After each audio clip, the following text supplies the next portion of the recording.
जब आप लोग बोर्ड एग्जाम्स की तैयारी कर रहे थे, when you were actually preparing for your board exams, what was your routine like? 3 बजे तक तो वैसे तो पढ़ाई होती थी। 3 बजे तक पढ़ाई होती हाँ, थी? पढ़ाई यानी होती सोना थी। वोना बिल्कुल छोड़ दिया था ईशा ने। सोना तो छोड़ ही दिया था। तो तुम लोगों के हिसाब से कौन से सब्जेक्ट की तैयारी करना सबसे ज्यादा मुश्किल है? मुझे मैम लगता है कि एक साधु के लिए जंगल में तपस्या करना इजी है, क्योंकि आसपास तो कुछ रहता नहीं है डिस्ट्रैक्शन के लिए, बट हमारे लिए टफ है क्योंकि यही टीवी है, यही मोबाइल फोन है, तो डिस्ट्रैक्शन तो होता है। सो रीड करना, उसको लिखना, उसको रिवाइज करना और उसको रिपीट करना, बेसिकली ये एक स्ट्रैटेजी है जिससे कि आप बोर्ड एग्जाम्स में अच्छे मार्क्स ला सकते हो। तो हम जो थे वो A+ क्लास में थी मैम, तो वहाँ का जो सराउंडिंग था बिल्कुल पढ़ने वाला था। Reels can wait but boards will not. ऐसे ही कोई टॉपर नहीं बनता, आपको हार्ड वर्क करना पड़ता है। क्या हमें सब चीजें याद रहती थी? नहीं। एग्जाम से पहले वाली रात पैनिक मोड या चिल मोड? मेरा बहुत panic mode. In short ma'am, कि मुझे ऐसा लगता है कि बच्चों को सीरियस नहीं होना चाहिए, सिंसियर होकर पढ़ना चाहिए। राइट। तो वो मुझे लगता है कि आप सिंसियर होकर पढ़ें। Hey everyone, welcome back to the channel. आज हम बात करेंगे बोर्ड एग्जाम्स की तैयारी की, लेकिन कोई थ्योरी नहीं, सिर्फ रियल टॉपर्स की रियल स्ट्रैटेजीज। आज हमारे साथ मौजूद है दो अमेजिंग स्टूडेंट्स जिन्होंने क्लास 10th बोर्ड एग्जाम्स को मेरिट के साथ पास भी किया है और टॉपर्स की लिस्ट में अपना नाम भी दर्ज कराया है। उन्होंने कैसे प्रिपेयर किया, डिस्ट्रैक्शंस को, प्रेशर को कैसे दूर रखा, रिविजन कैसे किया and much more in this podcast along with Isha and Ayushi. कैसे हो आप दोनों? बहुत बढ़िया, बहुत अच्छा। बहुत अच्छे दिख भी रहे हो। Thank you. तो ईशा और आयुषी से आज बहुत सारी बातें करेंगे, स्टार्टिंग विथ कैसा लगा जब पहली बार रिजल्ट हाथ में आया? मैम, जब मैंने फर्स्ट टाइम रिजल्ट देखा तो मैंने तो डिसाइड किया था कि अकेले में देखूंगी जो भी रिजल्ट होगा। और जैसे ही मैंने देखा तो हमारे किसी बोर्ड में, GSV बोर्ड में आपको परसेंटाइल दिखाते हैं, परसेंटेज नहीं दिखाते हैं। तो मैंने सब्जेक्ट के मार्क्स देखे और कुछ में कम थे और मैं रोना स्टार्ट कर दी। रोना स्टार्ट कर? यस मैम, बट जब मैंने परसेंटेज कैलकुलेट किया तो 95 था, तो मुझे लगा कि नहीं नहीं, अच्छे परसेंटेज हैं। और वो जो सराउंडिंग था, सारे रिलेटिव्स के फोन्स आ रहे थे, मम्मी पापा खुश थे, वो स्माइल सबके फेस पे। तो मुझे वो लगता है कि वो जो मोमेंट है वो लाइफ में दोबारा हमेशा लाओ, चाहे वो 12th बोर्ड हो या फिर किसी और एंट्रेंस के लिए। मतलब तुम्हें वापस से लेकर आना है, सब कुछ रीसेट करना है, राइट? और रात को जब पता चला कि कल रिजल्ट है तो वो नींदें तो उड़ी गई थी। हर दोस्त को फोन करके पूछ रहे थे, भाई कल रिजल्ट है, भाई कल रिजल्ट है, कैसा होगा। फिर जैसे ही वो रिजल्ट आया, जैसे ही वो रिजल्ट मैंने देखा, बहुत सारे टीचर्स, प्रिंसिपल मैम, सबके फोन आ रहे थे। तो फिर 95 परसेंटाइल देख के तो पहले तो मैं खुश हो गई, फिर 89 परसेंटेज देख के भी बहुत खुश हुई, मम्मी पापा भी बहुत खुश हुए। तो मुझे ये बताओ कि तुम लोग के एक्सपेक्टेशन से ज्यादा मार्क्स आ गए या एक्सपेक्टेशन से कम मार्क्स आ गए? मतलब तुम लोग क्या एक्सपेक्ट कर रहे थे, या फिर तैयारी तुम लोगों ने क्या परसेंटेज सोच के दिमाग में तैयारी शुरू की थी? परसेंटेज तो मैंने तो वैसे तो 95 परसेंटेज सोचे थे, लेकिन 89 आए, लेकिन 95 परसेंटाइल आ गए तो फिर वो देख के तो मैं खुश हुई, सेटिस्फाई हो गया कि मेहनत का फल मिल गया। मेरे केस में मेरी प्रिंसिपल मैम थी, तो she used to give challenge in open whole कि जो बच्चे 95% लाएंगे तो उनको, मतलब उनका था कि हम ऐसे कंसेशन वगैरह देंगे, मतलब बहुत सी फैसिलिटीज ऐसे प्रोवाइड करेंगे, स्कॉलरशिप। Yes ma'am. तो वो ऐसे कहती थी, तो उनका ऐसा सपना था कि उनके स्कूल से अच्छे रैंकर्स आए, डेनिश में रैंक आए और अच्छा परसेंटेज आए। उनको 95 का पता नहीं, वो बहुत टारगेट करती थी। 95 यस, 95 प्लस चाहिए, 95 प्लस चाहिए, बिकॉज हमारे स्कूल में किसी का था नहीं अभी तक, तो वो हमेशा डिमांड करती। तो काफी बच्चे थे, कंपटीशन बहुत हाई था और सब यही गोल में थे कि कैसे 95% लाया जाए। और जब मेरा 95 आया और एग्जैक्ट 95 आया तो मैं बहुत खुश थी कि हाँ, मैम के रेंज में आ गई। तो मैम खुश है कि नहीं है? बिल्कुल, मैम बहुत खुश है। मतलब पूरा स्कूल प्राउड कर रहा है। Yes ma'am. राइट, ये तो होना ही था। तो क्लास 10th में जो भी मार्क्स आए तुम्हारे, उसका क्रेडिट किसको देना चाहोगे तुम लोग, और क्यों देना चाहोगे? सबसे पहले क्रेडिट तो पहले अपने आप को ही देना चाहूंगी, इतनी मेहनत की, Obviously. इतना स्ट्रगल किया, लेट नाइट जाग के इतनी स्टडीज की। फिर उसके बाद जिसने सारे टीचर्स ने, जिसने हमें बहुत सपोर्ट किया, आपको भी, आपने भी बहुत सपोर्ट किया मुझे शुक्रिया, हमेशा। और फिर सारे सब्जेक्ट टीचर्स को, मम्मी ने रात को उठ के गरम गरम चाय बना के दी ताकि हम ताकि पढ़ाई हो पढ़ाई हो सके, इसीलिए तो खुद को और पेरेंट्स को। मुझे लगता है मैम ये क्रेडिट तो एक सिंगल पर्सन को नहीं जाता है, इसमें बहुत सबसे पहले मैं पेरेंट्स को अपना ये क्रेडिट देना चाहूंगी, जिन्होंने मुझे हर सिचुएशन में सपोर्ट किया और कभी भी नंबर्स के लिए प्रेशराइज नहीं किया कि क्यों कमा रहा है कैसा है, हमेशा सपोर्ट किया। Second to my all coaching teachers, and इसके साथ साथ school teachers, specially to my principal ma'am, क्योंकि उनका बहुत रोल है। मोटिवेशन में। यस मैम, और बहुत सी फैसिलिटीज उन्होंने हमें दी थी हमारी जर्नी के वक्त। ओके, बहुत सारी फैसिलिटीज दी थी। किस तरह की फैसिलिटीज? मैम हमारे स्कूल में एक पैटर्न होता था कि जब एग्जाम्स में 45 days around 1 month ago classes divide हो जाती थी, तो जो बहुत अच्छे बच्चे पढ़ने में थे वो A+ में होते, फिर उनसे कम यानी 85% अराउंड वो A में, फिर B, C, K। इसका मेन टारगेट ये था कि जो बच्चा जैसा है उसको उसी स्पीड में वैसी ही चीज देकर अच्छा रिजल्ट लाया जा सके। ताकि प्रेशर क्रिएट ना हो। हाँ, तो हम जो थे वो A+ क्लास में थी मैम, तो वहाँ का जो सराउंडिंग था बिल्कुल पढ़ने वाला था और दिख रहा था कि हाँ ये बच्चे हैं जहाँ हमारा कंपटीशन इनसे है फिलहाल तो हमारे स्कूल में, और DNH में तो बहुत से बच्चे हैं ही। तो ये था, और इतना ही नहीं, हमें मतलब जितनी भी रेफरेंस बुक्स, गाला, कभी नहीं, मुझे याद है कि मैंने एक RD और एक RS लिया था स्कूल के स्टार्टिंग में लाइब्रेरी से प्रिंसिपल मैम के साथ। आरडी मतलब RD Sharma. RD Sharma. RD Sharma की मैथ्स की टेक्स्ट बुक की बात कर रहे हो आप? और RS अग्रवाल भी मैथ्स की Maths। टेक्स्ट बुक की बात कर रहे हो? तो ओके। उन्होंने दी थी, तो वो मैंने पूरे साल रखी थी और उनको पता था, पर वो किसी भी बच्चे को कभी मना नहीं करती थी कि आप जमा कर दो, क्योंकि उनका एक ही गोल था कि आप कैसे भी पढ़ो, या फिर आप कोई भी रेफरेंस बुक, जो हमारे में गाला चलती थी, गाला, मार्बल, तो वो सब उन्होंने दिया। तो मतलब बहुत सपोर्ट था ताकि बस अच्छा रिजल्ट था, और जैसे मैंने पहले बताया वो 95+ वाला टारगेट उनके स्कूल से हो। ओके, मतलब आपको सिर्फ पढ़ना है, बाकी सारी चीजें आपको स्कूल ने आपको मुहैया कराई, मतलब अवेलेबल कराया। Very nice. देखो अब नवंबर आ गया है, ठीक है, अब हाई टाइम आ गया है कि पढ़ाई की जाए, लेकिन तुम दोनों को कब रियलाइज हुआ कि एक्चुअल में हमें बोर्ड की तैयारी करनी है, मतलब बोर्ड एग्जाम्स हैं और अब तैयारी करनी है, क्योंकि बहुत ज्यादा एक प्रेशर क्रिएट हो जाता है ना कि बोर्ड एग्जाम से, क्लास 10th है, अच्छा ये लाना है, और तुम दोनों तो पहले से ही अच्छे स्टूडेंट्स थे, तो खुद पे भी एक प्रेशर क्रिएट करते होगे तुम लोग कि अच्छा ये करना है। तो तुम लोग को वो रियलाइजेशन कब आया, किस महीने में आया, या कब आया, या शुरुआत से तुमने तैयारी की? वैसे तो शुरुआत से ही तैयारी थी, 9th स्टैंडर्ड में भी था कि 10th है, 10th में अच्छे मार्क्स लाने हैं, टीचर्स भी कह रहे थे बहुत उम्मीद है आप सबसे।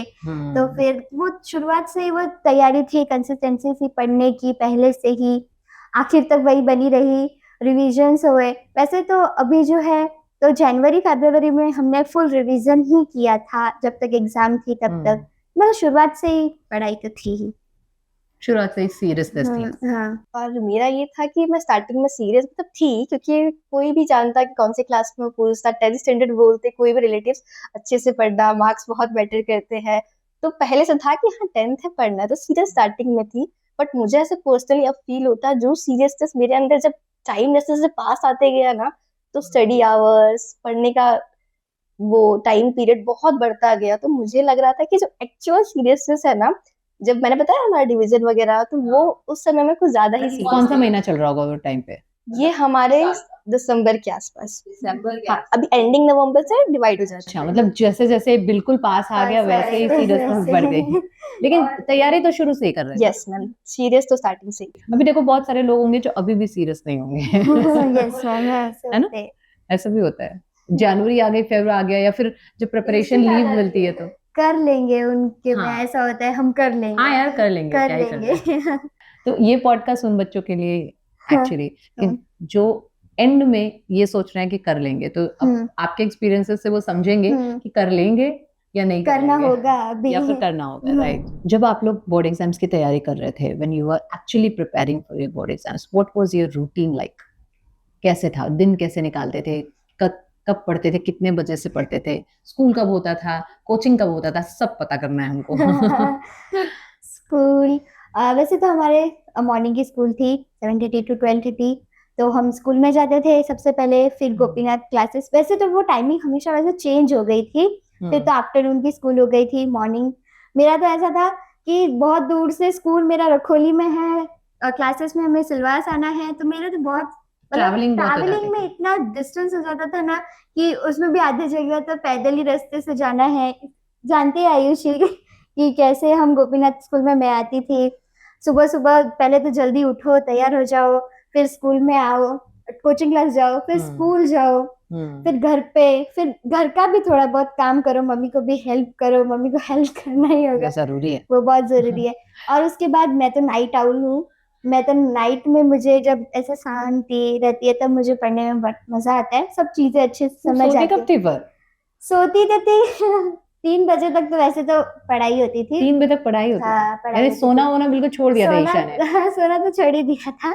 स्कूल में भी जाना बहुत जरूरी था, प्रिंसिपल मैम बोल रही थी अटेंडेंस अटेंडेंस हम्म। चाहिए, तो हम्म। फिर स्कूल में जाना भी जरूरी था।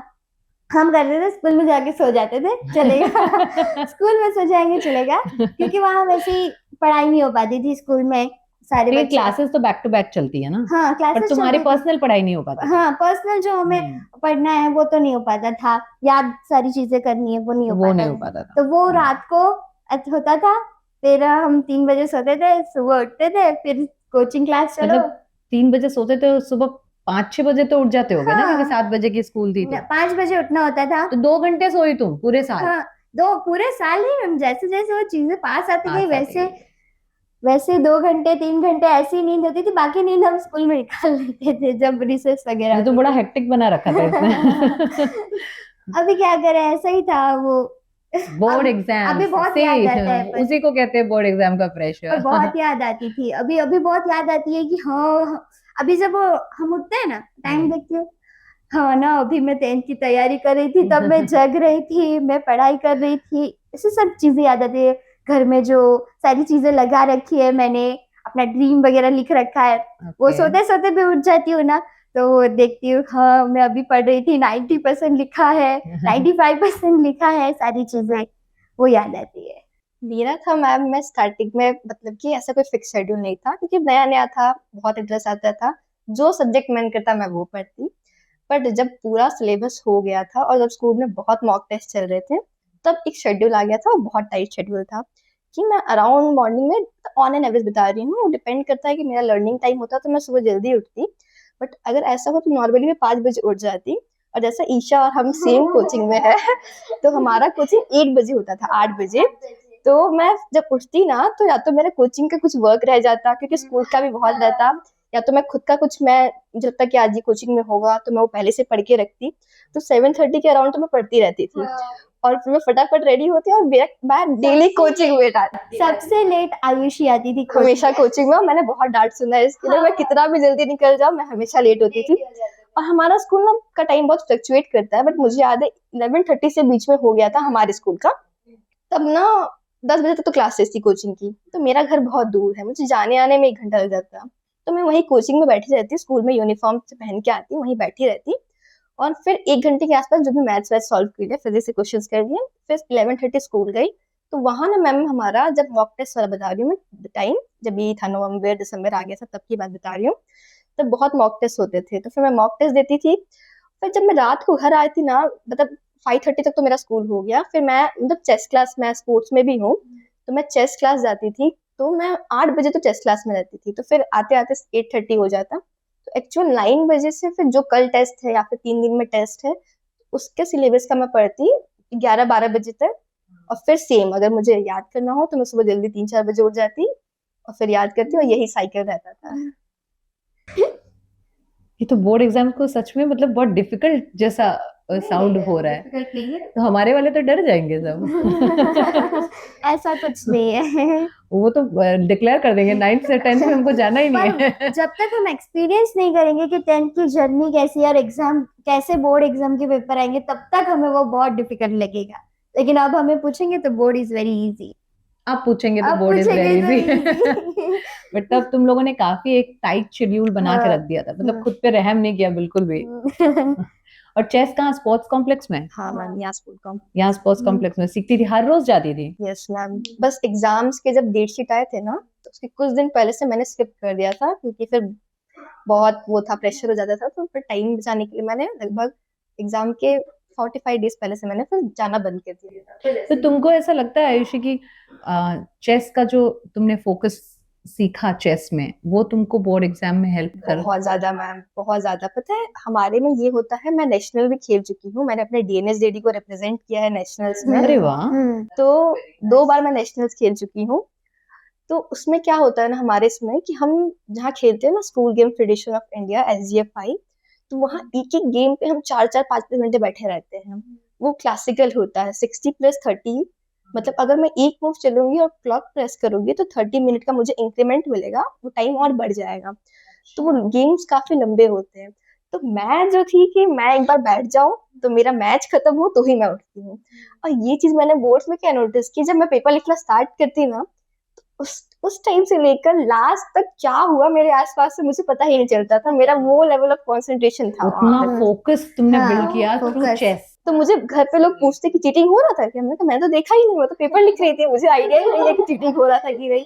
तो वो है। और ये भी है कि मैम, जब मैं बताता ना मैं क्यों जाती थी, ऐसा लगता है लोगों को कि चेस खेलेंगे टाइम वेस्ट कर रहे हैं, बट ये जो गेम है ना वो ना कॉन्सेंट्रेट करना सिखाता है। और जब मैं वो खेल के जाती ना तो मुझे इतना रिलैक्स फील होता ना कि तब मुझे पढ़ने में मजा आता। और जिस दिन मैं स्किप करती ना, उस दिन लगता कि अरे यार अब पढ़ना नहीं है, जल्दी सो जाती थी। तो काफी हेल्प करता था ये दैट्स अ मुझे। ग्रेट थिंग ना, ग्रेट ma'am। पॉइंट कि मतलब चेस ने तुमको इतना कंसंट्रेशन तुम्हारा इतना बढ़ाया कि you could also apply that knowledge, that focus on studies, in studies basically. तो मतलब चेस अगर अगर किसी को फोकस का कोई इशू है तो तुम ये कह रही हो इनडायरेक्टली कि चेस खेलना चाहिए। ये खुद पे डिपेंड करता है, बट बहुत अच्छा स्पोर्ट्स है, आप खेल सकते हैं चाहे तो, अगर आपको इंटरेस्ट लगता है। फोकस लेवल बहुत बढ़ाता है।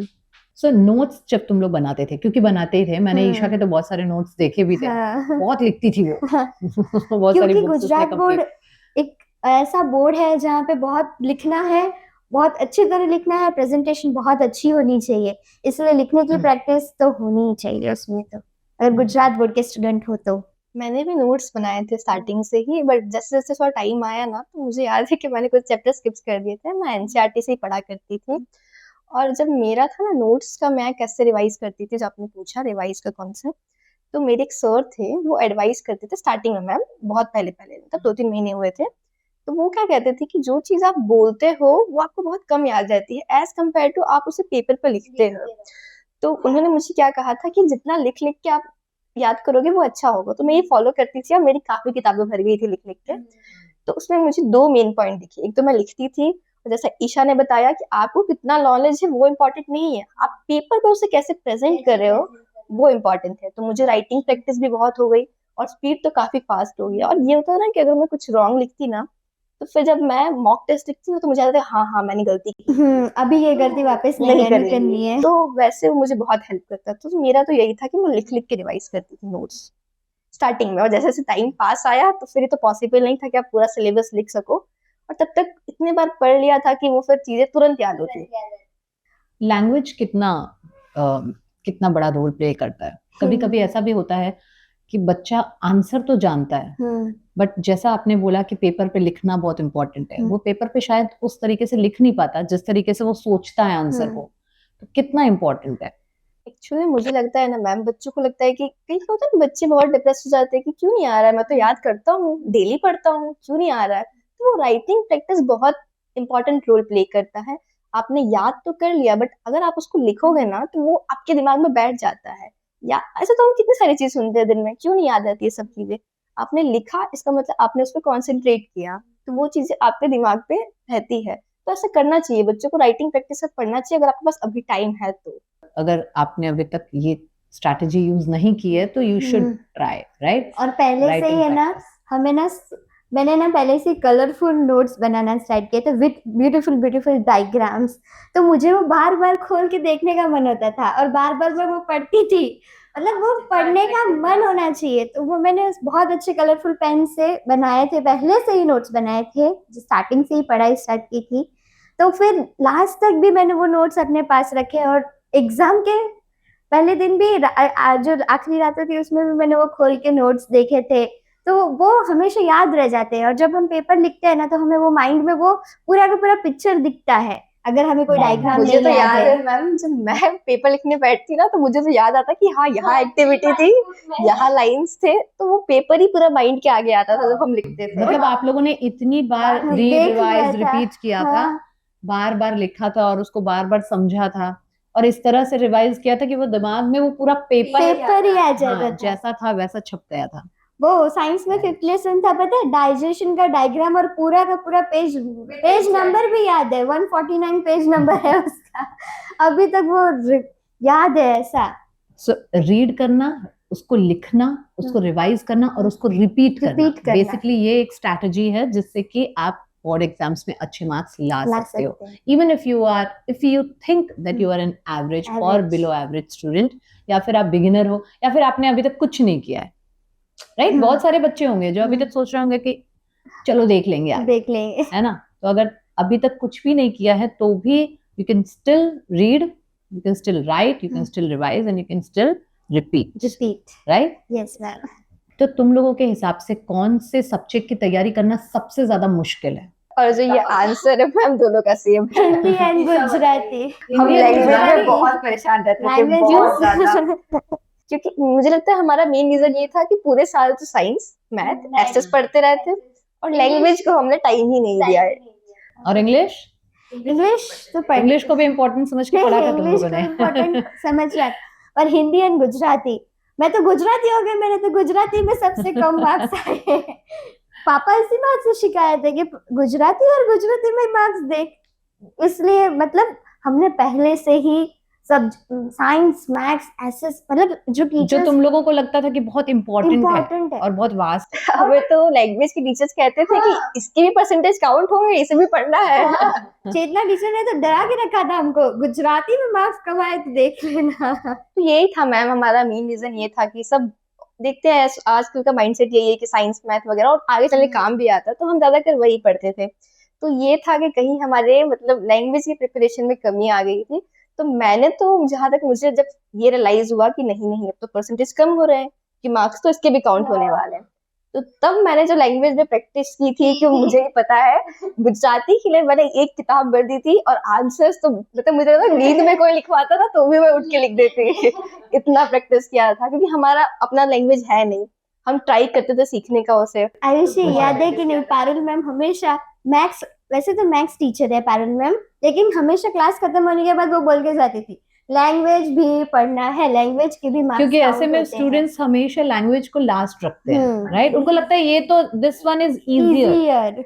और मैम मैंने एक चीज देखा है, बहुत से अच्छे अच्छे बच्चे हैं साइंस में आउट ऑफ, मैथ्स में आउट ऑफ, बट वो ना टॉपर्स वाले लिस्ट में आ नहीं पाते बिकॉज उन्होंने जो लैंग्वेज सब्जेक्ट है उसे नेग्लेक्ट कर दिया होता।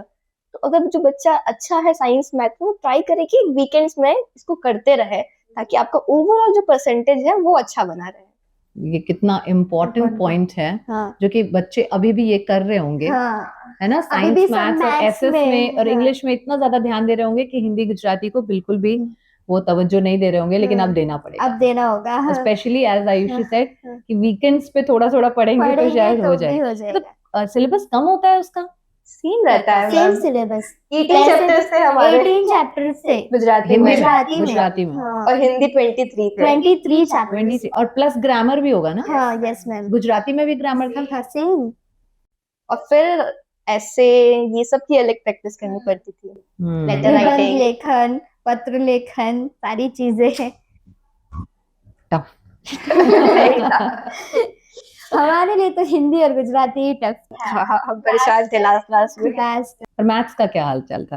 अच्छा था, तो दिन रात प्रैक्टिस करते थे। तो मैथ्स हमें तो मैं बताती हूँ मैम, मुझे तो विद एनसीईआरटी मुझे तो ये पता था कि ये क्वेश्चन इसका आंसर क्या आने वाला है। आंसर क्या आने वाला है अच्छा, वो भी मतलब पता इतना होता प्रैक्टिस था। कर लिया था कि आंसर भी रट गया था। आंसर भी याद आता था कि क्या आंसर आएगा इसका। तो उस तरह से बिल्कुल सेम टू सेम क्वेश्चंस आते हैं क्या बोर्ड नहीं एग्जाम्स? ऐसे नहीं, चेंज होता है, पैटर्न वही रहता है ना, वो कॉन्सेप्ट वही रहता है ना, कि अभी कुछ नंबर्स चेंज होंगे, डिजिट्स चेंज होंगे। सेम टू सेम क्वेश्चन उठा के नहीं दिया था? नहीं सेम टू सेम नहीं दे Same to सकते। और थ्योरम्स तो सेम टू सेम दिए, हाँ थ्योरम्स तो देना ही पड़ेगा उन्हें, है ना? थ्योरम्स कितने आ जाते हैं लगभग? वैसे तो इस बार एक ही आया था, 4 मार्क्स का एक आया था सेक्शन बी में, क्योंकि बच्चे थ्योरम से डरते हैं थोड़ा। नहीं मैम वो तो स्कोरिंग होते हैं। हाँ आप उसको रट के आ जाओ ना, तो आप वहाँ डिट्टो छाप दो, तो उसको रटना ही पड़ता है मैम, क्योंकि आप एक बार समझ लो फिर आपको याद करना पड़ता है प्रोसेस कैसे कैसे हुआ था। क्योंकि वो पूरा एक प्रूव करके दिखाना होता है with diagram, with the right figure और राइट तरीके से वो लिखना पड़ता है। ट्रायंगल वाला डायग्राम जो पारुल मैम ने हमें कितनी बार करवाया था, और वो आया भी था।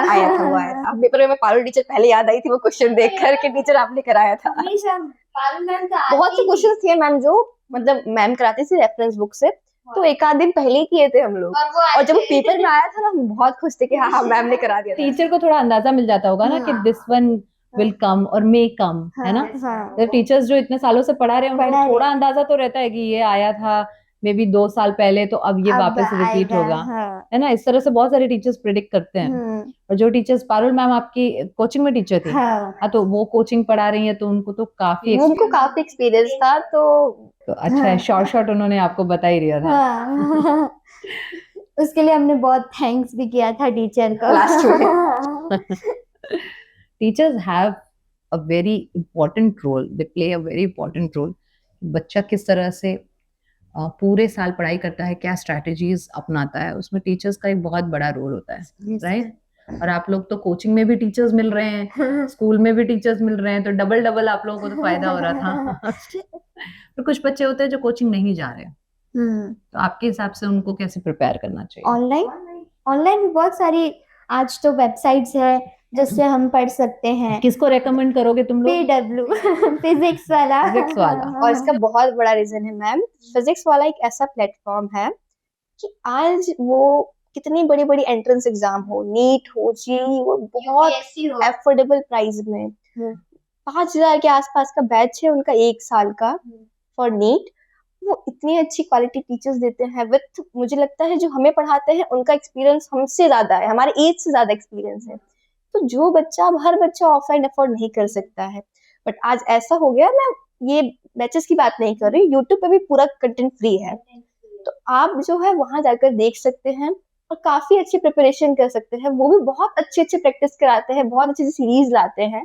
तो जो बच्चा अफोर्ड नहीं कर पाता है ऑफलाइन, वो ये ना सोचे कि हमसे नहीं होगा, हम अच्छा नहीं स्कोर कर पाएंगे।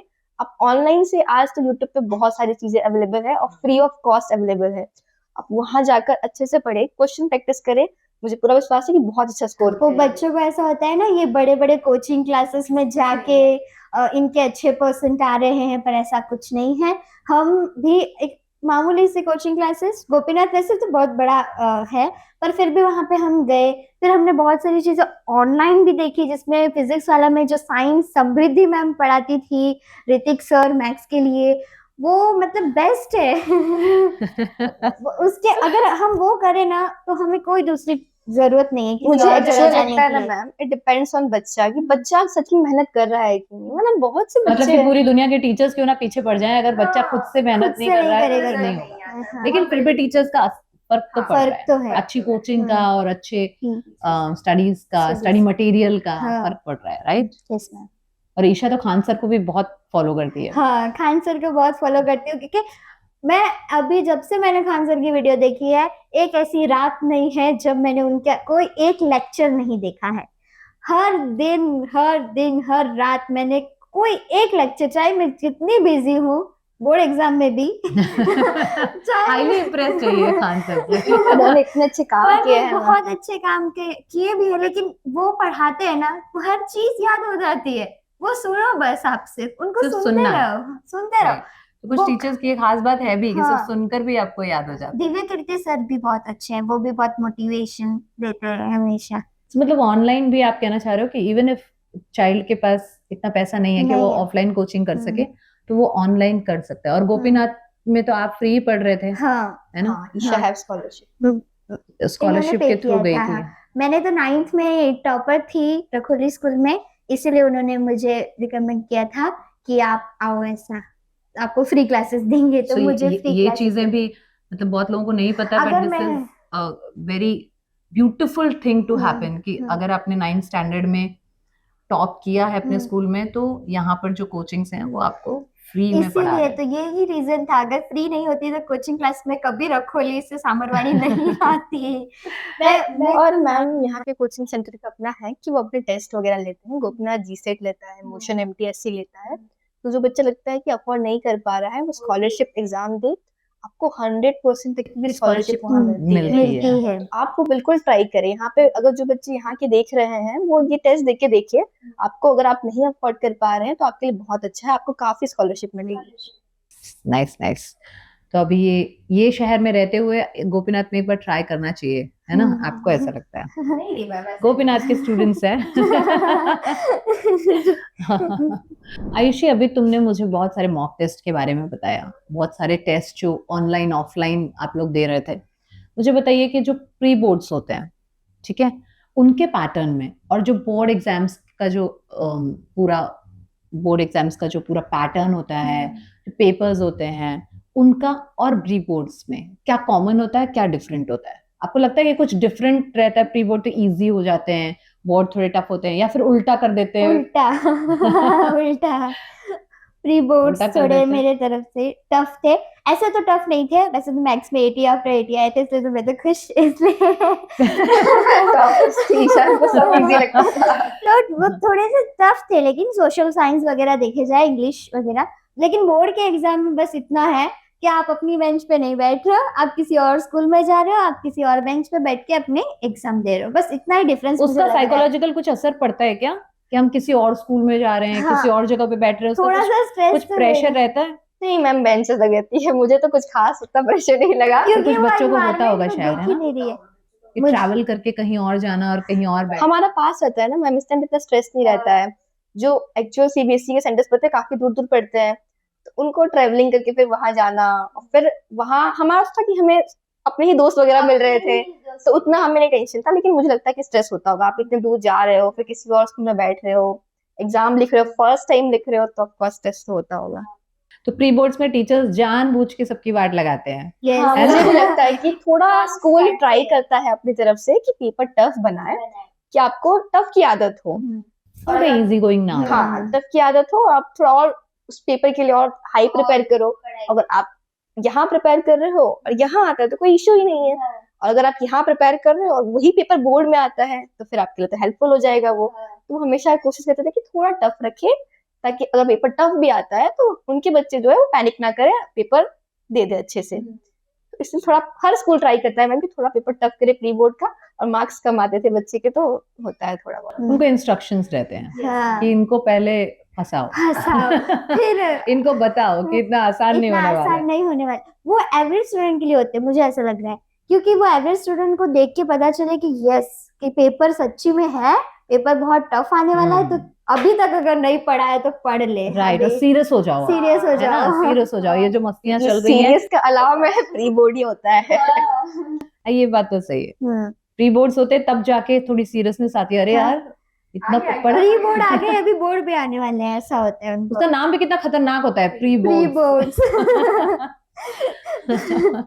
और फिर प्री बोर्ड्स के पहले और बाद में टीचर्स बहुत धमकी देते हैं, हाँ, पढ़ाई नहीं की तुमने, पेरेंट्स को कैसे बुलाएंगे। होगा हाँ, बोर्ड कैसे में, होगा? कैसे अभी मैंने बहुत हमारी मीता टीचर थी, उन्होंने प्री बोर्ड्स के जब रिजल्ट आए, पेरेंट्स आए थे, अब उन्होंने बोला था जो बच्चे एवरेज है ना उनको बोला था अगर ऐसा मार्क्स होगा तो आप बोर्ड में कैसे पास हो पाओगे, आप तो ऐसे पास ही नहीं हो पाओगे, ऐसे करके पेरेंट्स को और बच्चों को भी बहुत कहा था, बोला था।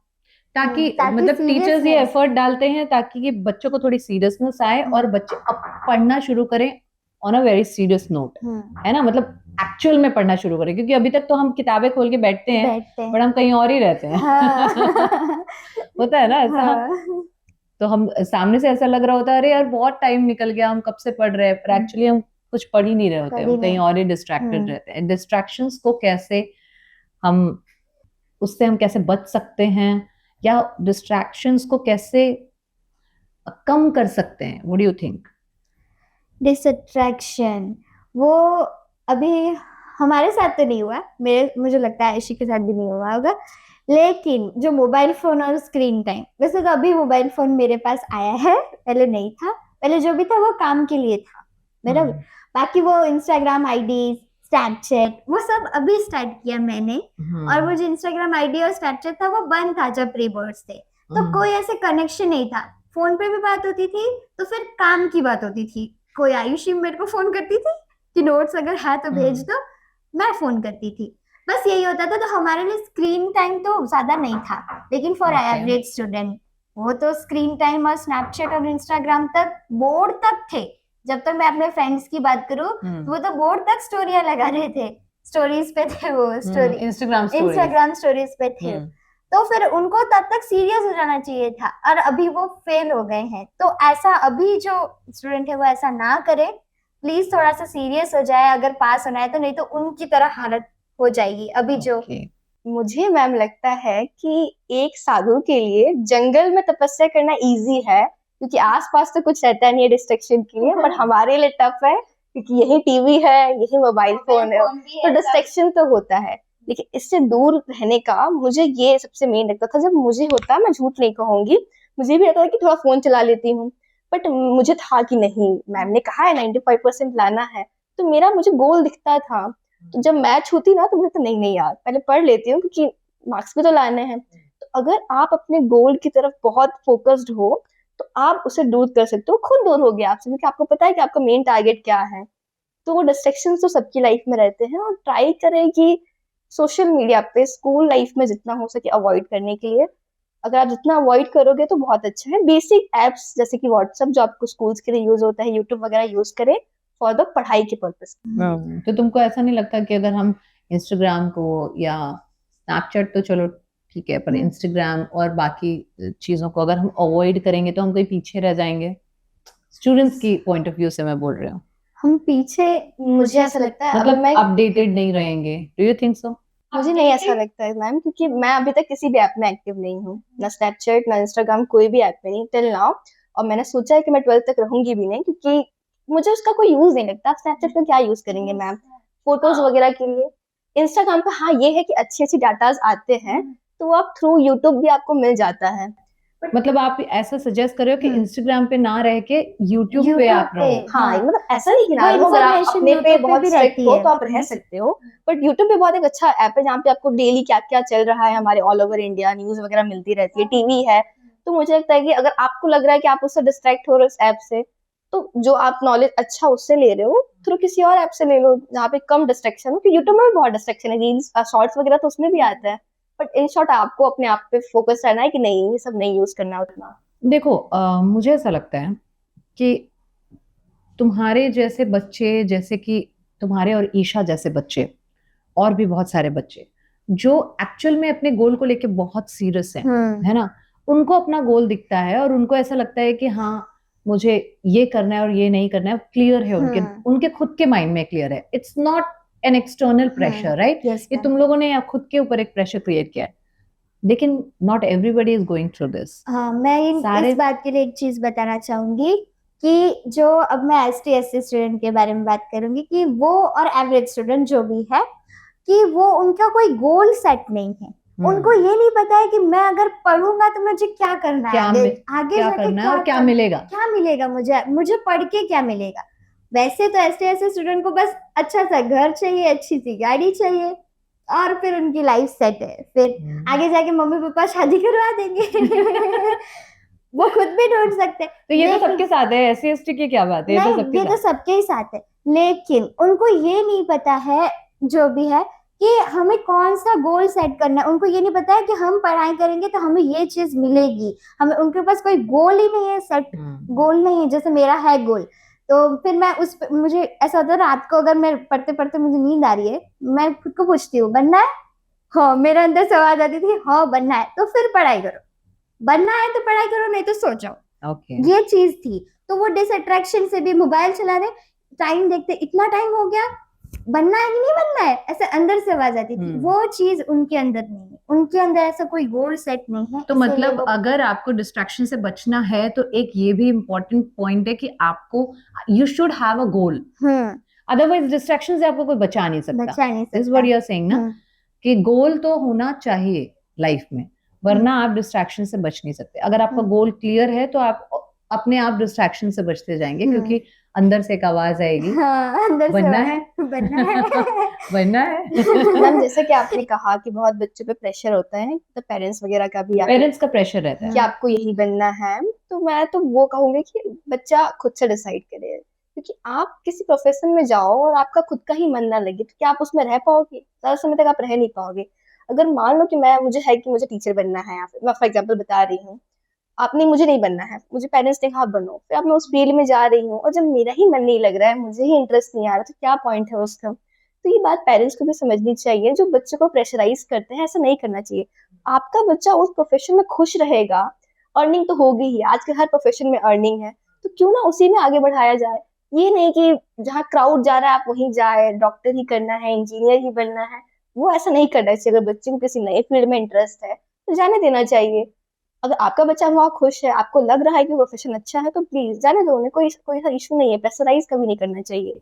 राइट, एक्सटर्नल प्रेशर नहीं होना चाहिए। और जैसे अभी तुमने कहा था कि रिलेटिव्स भी बोलते थे बोर्ड है, वो भी तो एक तरह का प्रेशर ही है ना। Yes, ma'am. yes, ma'am. Expectation भी तो प्रेशर है, हाँ एक्सपेक्टेशन भी तो प्रेशर ही क्रिएट करता है ना आपके ऊपर। अब आप सोचते हो कि आप 90% या 95% लाओ, या अगर आप 80% भी लाते तो भी खुश रहते, है ना। लेकिन ये जो एक्सपेक्टेशन सबकी थी कि आयुषी तो 95 ही लेकर आएगी, हाँ, वो एक्सपेक्टेशन भी तो आपके ऊपर एक कहीं ना कहीं स्ट्रेस, एक Pressure, प्रेशर क्रिएट करता है ना। मुझे ऐसा मतलब ये नहीं था कि आपको उतना ही लाना है, अगर कम आए होते तो कोई कुछ नहीं नहीं, बट बोलता। You had a goal, right? हाँ, मुझे था कि मुझे ऐसा लगता है ना मैम कि पेरेंट्स इतना मुझ पे इन्वेस्ट कर रहे हैं, कोचिंग भेज रहे हैं, टीचर्स हर चीज प्रोवाइड कर रही हैं, तो क्या वो मुझसे क्या एक उम्मीद कर रहे, एक मार्क्स ना, तो क्या मैं वो उनके लिए तो उतना नहीं कर उतना नहीं सकती? कर सकती। मेरे माइंडसेट में यही था कि जब वो मेरे लिए इतना एफर्ट्स डाल रहे तो मैं क्यों नहीं, ये मेरे लिए कोई प्रेशर नहीं था।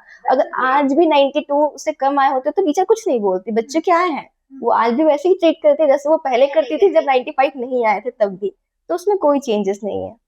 आई थिंक ये बात मुझे काफी अच्छी लगी कि if you have a goal then आपको डिस्ट्रैक्शन वैसे ही नहीं होगी, वैसे ही नहीं होंगे। है ना। क्योंकि अंदर से एक आवाज आपके हमेशा आएगी कि कुछ करना है, हाँ, कुछ बनना है, तो फिर ये डिस्ट्रैक्शंस बिल्कुल काम नहीं आने बिल्कुल वाले। नहीं होंगे। एक और पॉइंट है कि जब हम चाहते हैं, जब एक बच्चा चाहता है कि उसको सिंगर बनना है सपोज, तब उसको सिंगर यानी कि एक एंड रिजल्ट अच्छा लगता है, गाना गाना पसंद है।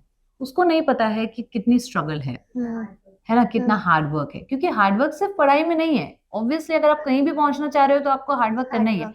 तो जब एक बच्चा सिंगर बनना चाहता है तब उसको एक्चुअल में पता ही नहीं होता है, उसको सिर्फ वो एंड रिजल्ट दिख रहा होता है कि मैं सिंगिंग कर रहा हूँ या कर रही हूँ, या वो कहीं भी बैठ के गाना गाना शुरू करता है या उसको रियाज करना अच्छा लगता है। लेकिन उसको नहीं पता है कि ये जो पाथ है वो डिफिकल्ट है। अगर वो लेवल पे जाना चाहता है जिस लेवल पर वो लोगों से इंस्पायर हो रहा है, जैसे अरिजीत सिंह से इंस्पायर हो रहा है, तो उसको नहीं पता है ना कि अरिजीत सिंह की स्टोरी एक्चुअल में क्या है, उसने क्या कहाँ से स्टार्ट किया और वो कहाँ पहुंचा है एंड ऑल दैट, है ना। जब हम इस तरह की कोई ड्रीम देखते हैं तो हम सिर्फ एंड रिजल्ट से बहुत ज्यादा मोटिवेट होते हैं, पर हमको वो पाथ पता ही नहीं होती है, और वो पाथ बहुत लोगों को पता नहीं होती है, तो हम वो उस ड्रीम वर्ल्ड में ही रह जाते हैं, वो राइट। चीज लेकिन जब कोई कहता है कि डॉक्टर बनना है तो उस सामने दिखती है किताबें, अरे यार डॉक्टर बनना है यानी ये पढ़ना पड़ेगा, ये पढ़ना पड़ेगा, तो वो शुरुआत से पाथ बड़ी डिफिकल्ट सी लगती है ना।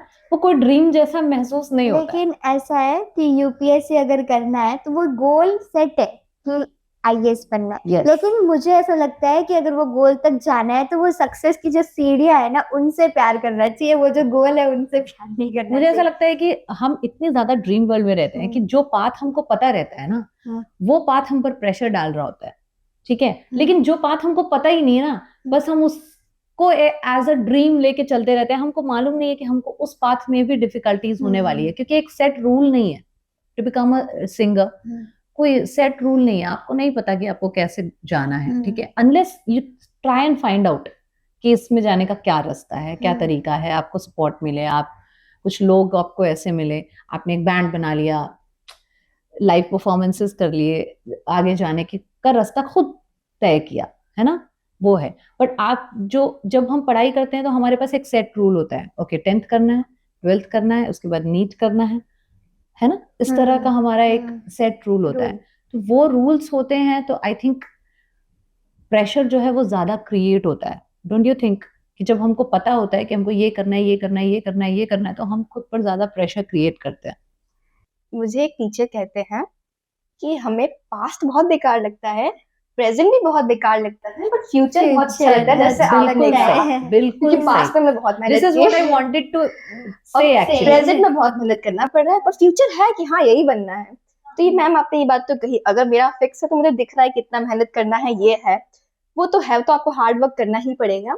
और आपने जो पॉइंट रखा ना कि किसी को सिंगर बनना है पर उसको प्रोसीजर ही नहीं पता है, इसका एक और रीजन ये भी होता है कि सिंगर वगैरह बहुत सा प्रोफेशन है, बट बहुत जगह अभी भी सोसाइटी में सबको लगता है कि डॉक्टर ही बनना चाहिए, इंजीनियर ही बनना चाहिए, सिंगर ये सब अच्छा प्रोफेशन नहीं है। तो बच्चे को तो पहले तो अगर प्रेशर है पहले बाहर से, तो आपको तो ऑलरेडी मन नहीं करेगा कि आप इसके बारे में रिसर्च करो। पर अगर उसके पेरेंट्स वगैरह सपोर्टिव रहते हैं ना, तो वो बच्चे, बहुत से बच्चे हैं जो बहुत कम एज में बहुत अच्छी अचीवमेंट ला रहे हैं, तो वो स्टार्टिंग से पेरेंट भी हेल्प करते हैं, बच्चा खुद भी सर्च करता है और उस स्ट्रेटजी को अपना प्रैक्टिस करना या फिर कोई इंस्ट्रूमेंट बजाना सीखना, तो वो सब करते रहते हैं, कॉम्पिटिशन वगैरह सब में पार्टिसिपेट करते हैं। तो आपने कहा जिसको आइडिया नहीं है और उसे इंटरेस्ट है, तो वो इसके बारे में और रिसर्च करे, पेरेंट्स से अपने डिस्कस करे शांति से बैठ के कि मम्मा मुझे पापा ये करना है। तो वो मुझे लगता है कि आजकल सब पेरेंट्स बहुत अच्छे होते हैं कि अगर बच्चा अच्छा करेगा, और जैसे आपने कहा कि अरिजीत सिंह बड़े बड़े एग्जाम्पल्स देखते हैं, तो जो हार्डवर्क उन्होंने किया है वो आपको भी इसमें करना चाहिए। करना ही पड़ेगा, there is no other way out ना। Success. हार्ड वर्क तो हाँ, सक्सेस तो चाहिए ही चाहिए, और वर्क से पहले सक्सेस तो सिर्फ डिक्शनरी में आती है ना। हाँ। सो जब हम इस तरह के ड्रीम्स देखते हैं, तो मुझे ऐसा लगता है कि जब हम कुछ एक फैसिनेटिंग चीजें सोचते हैं अपनी जिंदगी में, तो बहुत सारे लोग हमें हेल्प नहीं कर पाते क्योंकि उन्होंने वो रास्ता लिया ही नहीं होता है। तो एक तरह से रोड नॉट टेकन हो जाता है, हाँ, रोड है ना? नॉट टेकन चैप्टर उस तरह से हो जाता है कि हम वो रास्ते में हमने लोगों को देखा ही नहीं है ना। तो जब आप अकेले चलते हो तो there are so many unknown difficulties, है ना? नई नई चीजें आती है, नए नए डिफिकल्टीज आते हैं जिनके बारे में आपको पता नहीं था। लेकिन जब हम एक सेट रूल में रहते हैं, जो कि जिसके लिए इंडियन एजुकेशन सिस्टम बनाया गया है, हाँ, डॉक्टर बनने के लिए, इंजीनियर इंजीनियर बनने के लिए, सीए बनने के लिए, ठीक है? हाँ, तो इन चीजों के लिए इंडियन एजुकेशन सिस्टम बिल्कुल डिजाइंड हाँ, है ना? तो जब आपके पास सेट चीजें रहती हैं, कोई बच्चा सिंगर बनना चाहता है, कहाँ होते हैं बोर्ड एग्जाम सिंगर्स के, सिंगिंग हाँ, के? नहीं होते ना, नहीं होते। बिल्कुल भी नहीं होते। आपके पास एक, उसको हम एज अ हॉबी लेके चलते हैं, एज अ प्रोफेशन तो हमने कभी देखा ही नहीं उसको। प्रोफेशन तो जब लेटर ऑन आप उसको लेके सीरियस होते हैं, आप उसके बारे में सोचते हैं, तब जाके आप उसको एज अ प्रोफेशन देखते हैं, राइट? तो हमको पता है कि अगर हमने नीट कर लिया तो हम डॉक्टर बन जाने वाले हैं, लेकिन अगर हमने कितने भी लाइव परफॉर्मेंसेस कर ली, जरूरी नहीं है कि हम सिंगर singer बन ही बनेंगे। जाने और वाले मुझे हैं। लगता है यही एक रीजन है कि बच्चे क्राउड को ही फॉलो कर लेते हैं, क्योंकि वो नया पास सेफ ट्राई नहीं करना चाहते हैं, हाँ, सेफ सेफ है, सिक्योर्ड है। और ऐसा आगे नहीं जाके बहुत मिल लोगों का जाएगा। ऐसा और मतलब ये ड्रीम भी रीजन रहता है कि पेरेंट्स भी अपने बच्चों को ऐसे अननोन एरियाज में जाने नहीं देना देते हैं। चाहते हैं, क्योंकि हो सकता है कि एक लेवल ऐसा है जहाँ पे वो उसे तकलीफ हो, वो फेलियर को एक्सेप्ट ही ना कर सके, है ना? तो एजुकेशन सिस्टम जो है वो आपको फेल होने ही नहीं देता। आपने कभी उसको गौर से देखा है? वो आपको फेल होने ही नहीं देता, वो आपको हजारों चांसेस देते रहता है, ठीक है? कोई ना कोई चांस आपको कहीं ना कहीं से मिल ही जाएगा, वो आपको कभी फेल होने ही नहीं देगा। पर जब आप जिंदगी में एक्चुअली निकलते हो तो आपको पता चलता है कि देयर आर टाइम्स जब इंसान फेल भी होता है है ना? ये क्वेश्चन है average, above average, back benchers सबके लिए है। और ये सवाल ये है कि नवंबर मिड आ गया है, ठीक है?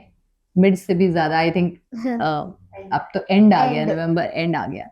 अब 3 महीने ज्यादा है ना, दिसंबर, जनवरी, फरवरी में तो एग्जाम ही होती है आपकी, मान लो 2-2.5 महीने। तो ये 2-2.5 महीने में हम कौन सी स्ट्रैटेजीज अपनाएं आपके हिसाब से कि अच्छे मार्क्स आ सके? अगर पहले से तैयारी की है तो अभी रिवीजन करना चाहिए। ओके, तो हम ये मान के चलते हैं, हाँ। कंडीशन लेके चलते हैं कि थोड़ी तैयारी की है पर फुल्ली तैयार नहीं है। हाँ, अब अगर फुल्ली तैयार नहीं है तो पोर्शन को देखो, कौन से चैप्टर में ज्यादा मार्क्स स्कोर कर पा रहे हो, वो चैप्टर्स को क्लियर अप करो। तो हम शायद आगे, एवरेज स्टूडेंट और फॉर बैक बेंचर्स, अगर उन्होंने अभी तक तैयारी नहीं की है तो मैथ, साइंस, एसएस और जो भी हार्ड सब्जेक्ट है उसको पहले लो, और जो भी चैप्टर्स में हाई स्कोरिंग मार्क्स है उसे क्लियर अप करो, ताकि तुम पास तक तो जा सकोगे। लास्ट तक अगर आपने अभी तक पढ़ाई नहीं की है, मतलब तो कि जिस चैप्टर का वेटेज ज्यादा है वो चैप्टर पहले पढ़ लो। जैसा कि ईशा ने कहा, अगर जो बच्चा स्टार्टिंग से सीरियस से पढ़ रहा था या फिर मतलब ठीक ठाक था, ज्यादा सीरियस भी नहीं था, अब वो ट्राई करे कि उसका कितना पोर्शन बच गया है, वो देखे, ट्राई करे उसे जल्दी से जल्दी खत्म करने का। अभी नवंबर चल रहा है, दिसंबर स्टार्टिंग 15 तक खत्म कर ले, और उसके बाद ट्राई करे कि जो भी नॉलेज उसने पूरा गेन किया, जैसा कि हमने बताया कि राइटिंग प्रैक्टिस बहुत जरूरी है, तो आप ज्यादा से ज्यादा क्वेश्चन सॉल्व करें ताकि आइडिया लग जाए प्रीवियस ईयर में कैसे आए थे। मॉक टेस्ट वगैरह दे, लिखने का प्रैक्टिस करें, क्योंकि आपका रिप्रेजेंटेशन भी अच्छा होना चाहिए। तो वो उनके लिए मैं बोल रही हूँ जो पहले से तैयारी कर रहे थे। तो अब आपका टाइम आ गया है कि आप फटाफट खत्म करें, रिवाइज Revision करें Revision. और प्रैक्टिस करें। और जो अभी तक सीरियस नहीं है, जिन्होंने स्टार्ट भी नहीं किया है, तो उनके लिए है कि अब स्टार्ट कर ले, क्योंकि अब सच में टाइम आ गया है। अब डेट शीट के आने का वेट आप मत भाग करो। नहीं सकते। हाँ, कहीं अब नहीं स्टार्ट कर ले। और जैसा कि ईशा ने बताया कि अब टाइम बहुत कम है, तो जो जो हाई वेटेज वाले चैप्टर्स होते हैं उनको आइडिया होगा ही, वो चेक करते रहते हैं, उसको पहले करें। और जैसा कि मैंने बताया, लैंग्वेज को मिस ना करें, वीकेंड्स में एक आध बार लैंग्वेज भी करते रहे। एक फिक्स टाइम टेबल बनाए कि हाँ आज कम से कम 2 एक्सरसाइज कर लेंगे मैथ्स का, एसएस का एक चैप्टर पढ़ लेंगे, याद कर लेंगे, या फिर अगले दिन मैथ्स किया तो फिर एसएस ना करके साइंस कर लेंगे। तो एक शेड्यूल करके, और मैं फिर से बता रही हूँ, लैंग्वेज को साथ ही वीकेंड्स में हिंदी पढ़ते रहे। गुजराती भी पढ़ते रहे। हाँ। मतलब ये 3-4 चीजें हमने समझी कि हाँ। सबसे पहले तो चॉक आउट कर लो कि कितना किया है और कितना नहीं किया नहीं है, किया है। राइट। हम्म। उसके बाद जिनके वेटेज ज्यादा है उनको पहले करना है, हाँ पेपर सॉल्व करना शुरू करना है, हाँ हाँ, राइट। रिपीटेड क्वेश्चंस रिपीटेड भी क्वेश्चंस, बार बार हाँ, जो आए हैं वो करना है। और मॉक टेस्ट, मॉक टेस्ट, और मॉक टेस्ट देना बहुत जरूरी है। बार बार टेस्ट दीजिए ताकि बार बार प्रैक्टिस होती रहे। और प्रैक्टिस जो रहे। चीजें नहीं आ रही हैं उनको जेन्युइनली टाइम टेबल बना के पढ़िए। पढ़िए। और डिस्ट्रैक्शंस को, रील्स कैन वेट, हाँ, yes ma'am, reels can wait. Reels can wait but boards will not, Not. Right. मुझे आपकी इस बात से एक लाइन याद आ गई। मेरी एक दीदी है जो मुझे हमेशा समझाया करती थी कि ऑन एन एवरेज अगर देखा जाए तो अब तो नहीं है, 75 की लाइफ होती है। अगर आप अपने लाइफ का ये 25 साल बहुत डेडिकेशन से हर चीज छोड़कर सिर्फ पढ़ाई करते हो, तो आपके जो अगले 50 है वो हंसी खुशी जाएंगे, हंसी Okay. खुशी। हेल्दी लाइफ जाएगी। बट अगर ये 25 आप वेस्ट करते हो, तो आपके वो 50 जो है वो बहुत दुख से कटने वाले हैं। तो सबको ये ट्राई करना चाहिए कि ये जो 25 है अपने गोल की तरफ डिटरमिन होकर अच्छे से मेहनत करें और उसे फुलफिल करें, ताकि अगले 50 अच्छे से जा सके। अगले 50 अच्छे से जाना चाहिए, तो उसके लिए ये 25 अच्छे से हमको यूटिलाइज पढ़ाई करने करनी हैं, है। Right. Very nice, this is such a nice thought. और ये 25 अच्छे से जाएं, इसलिए सबसे पहले सबसे इम्पोर्टेंट है कि बोर्ड पास बोर्ड कर पास कर ले। लें, अच्छे मार्क्स से कर लें। और गोल होना चाहिए life, Yes, right, as Isha said कि एक गोल तो होना ही चाहिए। क्योंकि जब आपको पता ही नहीं है कि गोल क्या है, आप तो फिर आप क्या करोगे, आप यहाँ वहां जाओगे, अनलेस यू हैव अ गोल। अगर एक गोल रहेगा तो आपको पता, देखिए वे तो पता चलते जाएगा, है ना, लेकिन ये तो मालूम होना चाहिए कि कहाँ पहुंचना है, हाँ, राइट। अगर हमको पता ही नहीं रहता कि हमको क्या करना है, जैसे ये भी बहुत बार आपने देखा होगा कि जब हमको कुछ काम रहता है किसी दिन, ठीक है, जैसे संडे को मुझे ये करना है, ये करना है, ये करना है, ये करना है, जब हम पहले से चॉकआउट करके रखते हैं कि मुझे ये काम करना है, तो वो सारे काम हो जाते हैं। लेकिन जब हमने चॉकआउट नहीं किया रहता है तो तब फिर हम वो सारे confused रहते हाँ हैं। कंफ्यूज रहते हैं, अभी क्या करें, तब क्या तब करें, क्या तब क्या करें? करें, तब क्या करें। तो एक प्रॉपर टाइम टेबल होना बहुत इम्पोर्टेंट। और एक रिस्क और रिवॉर्ड रखना चाहिए। Very risk nice. और रिवॉर्ड क्या रखना मतलब है चाहिए। इसका, रिस्क इसका और ये रिवॉर्ड? मतलब है कि एक दिन मेरे कंपटीशन, खुद से कंपटीशन थी मेरी, कि आज है ना कोई भी मैथ्स के 5 चैप्टर जो भी एनसीईआरटी में, सारे क्वेश्चंस एक ही साथ करने। ओके, वन वे, आप बैठो तो उठोगे नहीं, पानी पीने के लिए नहीं उठना है। तो उसके लिए मैंने रिवॉर्ड रखा था।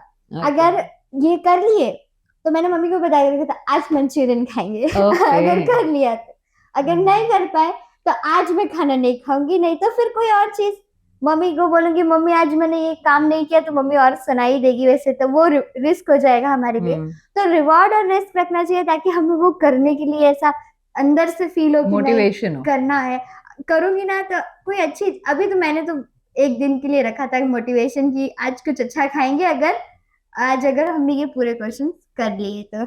मैं भी ये करती थी मैम। मेरा क्या था ना कि मैं बच्चों को भी कहना चाहूंगी कि आप टारगेट तो रखिए कि एक दिन में क्या करना है, और ज्यादा टारगेट ना रखिए, कम रखिए जो आपको रियलिस्टिक, हाँ जो हमें ये भी कर लेंगे, ये भी कर लेंगे, ये भी कर लेंगे, ऐसा नहीं। नहीं। मेरा क्या था कि मुझे लगता था कि इतना हो सकता है, पर मैं कम रखती और मैं उसको पूरा करती। और जब मैं पूरा करती ना तो एक अलग ही कॉन्फिडेंस आता कि हाँ मैंने जितना रखा था मैंने कर लिया। तो आपको भी टारगेट रखना चाहिए और कम रखना कि आप उसे पूरा कर सको। ये आपको एक मोटिवेशन भी देता है कि हाँ मैंने इतना रखा था, मैंने कर लिया। इसमें मैंने उल्टा किया है। इसमें मैंने टारगेट हमेशा ज्यादा कर रखती थी, ताकि मैं उसके थोड़े से कम तक भी अगर कर लेती थी तो टारगेट थोड़ा ज्यादा रखती थी, ताकि मैं उसके पास तक तो जा सकूं। इसलिए मेरे टारगेट इट ज्यादा होते डिपेंड्स थे। कि कैसा माइंडसेट है जो बच्चा पढ़ रहा है उसके अकॉर्डिंग। मतलब टारगेट बहुत जरूरी है, मेनली तो हम ये बात कर रहे हैं ना कि टारगेट बहुत जरूरी है। और रोज का टारगेट अगर आप रखते हैं तो risk and reward is a nice way, nice strategy, जिससे कि आप अपने टारगेट को अचीव करने के लिए ज्यादा मोटिवेट हो जाओगे, है ना। तो अगर आपने कुछ अचीव कर लिया तो कुछ रिवॉर्ड दे दो खुद दे को, दो, हाँ। और अगर नहीं किया तो कुछ ना कुछ तो रिस्क पे गया। रिस्क तो मिलेगा। रिस्क तो ऐसे ही मिल बट जाएगा। ये तो लड़कियां कुछ ज्यादा ही हार्श है खुद पे, आई थिंक। ऐसा लग रहा है ना, कुछ ज्यादा ही हार्ड वर्क हो रहा है, कुछ ज्यादा ही हार्श हो रहा है। लेकिन बट अभी दैट हमें हार्ड फील- वर्क पेड, पेट है ना। आज हम यहाँ हैं। यहाँ पे हैं, अगर हम right. नहीं पढ़ते तो। लेकिन ये तो खैर हमारे, we are lucky to meet meet Isha and Ayushi ना। सही बात डोंट यू थिंक सो? हम लकी है कि आपके प्लेटफॉर्म के थ्रू हम अपनी एक्सपीरियंस बच्चों से शेयर कर पा रहे हैं। राइट, और बच्चों को भी ये सब फॉलो करना है। मुझे कुछ बातें बताओ कि खुद के एक्सपीरियंस से तुम्हें क्या लगता है कि बोर्ड एग्जाम्स को बहुत हवा बना के रखते हैं लोग, कुछ मिथ्स भी फैलाते हैं, है ना, कुछ मिथ्स हैं, कुछ फैक्ट्स हैं बोर्ड एग्जाम्स को लेकर। तो तुम लोग मुझे बताओ कि क्लियर कट बोर्ड एग्जाम क्या है, और तुम लोगों को क्या लगा कि बहुत ज्यादा डराते हैं और इजी होता है, या फिर क्यों डराते हैं, या फिर कुछ कुछ ऐसी बातें हैं जो हम सोचते थे कि बोर्ड एग्जाम में होती है पर होती नहीं है। मैं एक बात कहना चाहूंगी मैम, भले ये आपके व्यूअर्स हमारे व्यूअर्स को अच्छा ना लगे, बट ये हार्श रियलिटी है। मुझे ये अब रियलाइज होता है कि 10th क्लास एक ऐसा क्लास है ना जो आप बहुत अच्छे से एंजॉय करके स्पोर्ट्स में रहकर आराम से निकाल सकते हैं। बिकॉज रियलिटी ये है कि सिलेबस कुछ नहीं है, सिलेबस काफी कम है कंपेयर टू 11th। हम अभी 11th में हैं, पर ये बात तब समझ में आती है जब जब हम आप 11th 11th में में आते हैं। आते हो। तो मैं बच्चों से यही कहना चाहूंगी कि हमने वो एक्सपीरियंस गेन कर लिया, जैसे कि पता है हमें कितना, मतलब बहुत हम बाकी चीजों से बहुत दूर हो गए थे। बट मुझे ये पर्सनली लगता है कि आप उस प्रोसेस को अच्छे से एंजॉय करके, 10th क्लास एक ऐसा क्लास है जो बहुत सुंदर क्लास है, आपको एंजॉय कर कर उसको करना चाहिए। और जो इतना हाइप है कि 10th है, अच्छे मार्क्स चाहिए, वो जरूरी है, बट आप अपना जो एंजॉयमेंट है इसके साथ ना खोए। अगर आप कैसे भी हो, आप एंजॉय करके इस क्लास को पढ़ें। मैं यही कहना चाहूंगी, इतना हाइप नहीं रखना चाहिए जो बहुत हाइप है 10th क्लास को लेकर। पर इतना भी एंजॉय नहीं करना चाहिए कि पढ़ाई पीछे रह जाए। इतनी ज्यादा भी एंजॉय नहीं, मतलब हंसी खुशी से। हर चीज की हद रखनी इन चाहिए। शॉर्ट मैम, कि मुझे ऐसा लगता है कि बच्चों को सीरियस नहीं होना चाहिए, सिंसियर होकर पढ़ना चाहिए। राइट, तो वो मुझे लगता है कि आप सिंसियर होकर पढ़ें। पढ़ ले। Ayushi is going to be a big influencer in future. हाँ, सीरियस नहीं होना चाहिए बट सिंसियर होना Sincere होके चाहिए, पढ़ाई- एंड देयर इज पढ़ाई अ करनी बिग चाहिए। Big big difference in being serious And and being being serious. Sincere. Right. बहुत सारा सिलेबस है, ठीक है, किसी किसी को लगता है कि कम है, किसी किसी को लगता है कि ज्यादा है। अभी अभी हमने बात की कि 11th के मुकाबले में बिल्कुल नहीं है ना, पर 8th के मुकाबले में, 7th के मुकाबले में सिलेबस है, ठीक है ना। तो बहुत सारी चीजें जब एक साथ हमको याद भी रखनी होती है, पढ़नी होती है, मैथ्स भी है, साइंस भी है, मॉक टेस्ट भी है, प्री बोर्ड भी है, सैम्पल पेपर्स भी सॉल्व करने हैं, तो उस वक्त किस तरह से हम चीजों को मेमोराइज करते हैं, याद रखते हैं? क्या रट लेना है, समझ लेना है, क्या करना है? हमें है ना, मैंने एक टेक्निक इस्तेमाल की थी इसमें, कि जहाँ पे है ना, मैंने एक जगह सुना था कि अगर कोई चीज़ हमें याद करनी है ना, तो हमें उसे देखना चाहिए, उसे सुनना चाहिए और उसे जोर जोर से पढ़ना चाहिए, ताकि वो चीज़ें हमें हमेशा याद रहे। तो मेरा एक एक्सपीरियंस था कि मैं अगर अपने आप को मिरर में सामने अगर बैठ जाऊं और मिरर में अपने एक्सप्रेशन के साथ वैसे बोलने, मैं जब पढ़ाई करती थी तो वो सेंटेंस बार बार रीड आउट करने से वो मैं बोलती भी थी, सुनती भी थी, और फिर एक बार मैंने उस चीज़ को मिरर के सामने बोल ली, फिर मैं उसे बिना देखे लिखने की ट्राई करूंगी। नहीं हो पाया, वापस बोलूंगी, वापस उसे समझने की कोशिश करूंगी, अगर वापस लिखने की ट्राई करूंगी, अगर हो गया तो फिर आपको वो आंसर याद हो गया। तो सोचना, समझना और अपने आप को देखना, मैं तो मिरर में देख के ही पढ़ाई किया है, ऐसा ऐसे भी लड़कियों को बहुत पसंद है मिरर में देखना बार बार। वैसे भी तो बॉयज को भी बहुत पसंद है अपने हेयर बार बार सेट करते ये रहते हैं। तो सिर्फ लड़कियां ऐसी बदनाम है। हाँ, वैसे तो लड़के भी बहुत देखते हैं खुद को मिरर में। हाँ, वो भी अपने हेयर वगैरह सेट करते रहते हैं, तो वो मुझे बहुत पसंद था। मैं मिरर में मस्त खड़ी होती थी, या तो फिर वर्कआउट करके, अगर आपको रात, वैसे भी मैं नाइट आउल हूँ, रात को नींद आती थी तो वॉक करके पढ़ना, मिरर में देख के पढ़ना, अलग से पापा से बोल के लगवाया था मैंने बोर्ड के समय में, देख के फिर उसको रीड आउट करो, फिर आप लिखने की ट्राई करो, क्योंकि बोर्ड में हमें लिखना है। बार बार ये कोट किया जा रहा है कि बोर्ड में हमें लिखना है, क्योंकि राइटिंग प्रैक्टिस बहुत इंपॉर्टेंट है। Ma'am Right? जैसे आपने कहा याद करने के लिए, तो बीइंग अ ह्यूमन कि नहीं है कि आपने एक बार पढ़ लिया तो आपको पूरी लाइफ टाइम याद ही रहेगा। तो बच्चे ये कर सकते हैं, डिपेंड में एक रूल होता है, मुझे याद नहीं आ रहा है, कि आई थिंक 3 दिन, 7 दिन, 14 दिन, ऐसे कोई रूल होता है, मुझे 3, 7, याद 14। हाँ टाइप रूल होता है कि अगर आप बहुत जल्दी भूलते हो तो आप 3-3 दिन पे रिवाइज कर लो। अगर आपकी मेमोरी पावर ठीक ठीक है तो आप 7-7 दिन पे रिवाइज कर लो। अगर आपको लगता है कि आपको याद रहता है, बहुत अच्छा लर्निंग कैपेसिटी है, तो 14 डे पे रिवाइज करो। इन शॉर्ट जो चीजें आपने पढ़ी है, ऐसा ना करें कि आपने एक बार पढ़ी और 2-3 महीने बाद आपने किताब ही नहीं खोला, तो फिर आपको जीरो से स्टार्ट करना पड़ जाएगा। आप टाइम टाइम के साथ उसको रिवाइज करते रहे, और मैं ये करती थी, क्योंकि ये बहुत सही बात है कि आपको पूरा नहीं याद रहेगा, ऐसे ही कोई टॉपर नहीं बनता, आपको हार्डवर्क करना पड़ता है। क्या हमें सब चीजें याद रहती थी? नहीं, हम टाइम टू टाइम हमेशा चीज 14 revise डेज के करते गैप थे। के बाद वो जो चीज पढ़ी थी वापस पढ़ते थे, कि तब तक याद आता कि हाँ हाँ थोड़ा थोड़ा पढ़ा था, तो तुरंत रिकॉल हो जाता। अगर वही चीज मैं 2-3 महीने बाद पढ़ती तो मुझे कुछ नहीं याद आता ना, तो फिर मुझे जीरो से स्टार्ट करना पड़ता। तो अगर आपको है कि याद रखना है तो रिवीजन बहुत जरूरी है। आपने पढ़ा तो आप ये 3, 7, 14 इसमें से कुछ भी ट्राई करें और रिवाइज करते रहे। राइट, तो एक तो मिरर टेक्निक हो गई और एक हो गई हमारी 3, 7, 14 रिविजन टेक्निक। और मेरे एक टीचर थे, वो हमेशा ऐसा कहते थे कि आपने दिन भर में जो भी पढ़ा है, जब आप सोने जाते हैं, मान लो आप लेटे, सोने के लिए अपने पिलो पे आप लेट गए, तो आपने आंखें बंद की और वो सारी चीजें रिपीट करने की कोशिश की। अगर वो चीजें रिपीट हो जाती हैं, इसका मतलब आपने जो भी पढ़ा वो भेजे में कहीं गया, ठीक है। और अगर वो चीजें रिपीट नहीं हो रही हैं, और कुछ कुछ लोग तो इतने ज्यादा स्पेसिफिक होते हैं कि उनके आंखों के आगे तो वो पेज ही खुल जाता है जैसे अभी तुम लोगों ने बताया, वो पेज ही खुल जाता है और वो सारी चीजें लाइन बाय लाइन भी आ जाती हैं। So one technique is this also कि when you are going to sleep, उससे पहले आप एक बार जो भी आपने पूरे दिन में पढ़ा उसको आप रिवाइज करो, आंखें बंद करके, कुछ देख के नहीं, है ना, सोने से पहले। और मैं आपको बताना चाहूंगी मैम, मैं ये टेक्निक फॉलो करती थी, तो मुझे याद है पूरे दिन का नहीं, पर सोने से पहले मैं हमेशा किताबें तो बगल में ही सो जाती थी मेरे साथ, तो सोने से पहले जैसे आपने बताया, मैं जो भी चीज मैं देख के सोती ना, अगर मैं सम भी देख के सोती ना, या फिर कुछ लर्न करके भी सोती ना, मैं ऑनेस्टली बताती हूँ मेरे दिमाग में वो रात भर रिपीट होता। जब मैं सुबह आँख खोलती ना, तब मुझे आता कि हाँ मैं रात भर वही रिपीट हो रहा था कि मैं पढ़ ही रही हूँ। तो ये होता है, तो वो माइंड में सेट हो जाता है। बिल्कुल। और वो रोज पढ़ाई करने से वो होता ही है, हमें वो अपने आप हमारे अंदर वो चीज आती है। हम पूरे दिन जो पढ़ाई करते हैं वो रात को सोते समय हमें सारी चीजें याद आती है।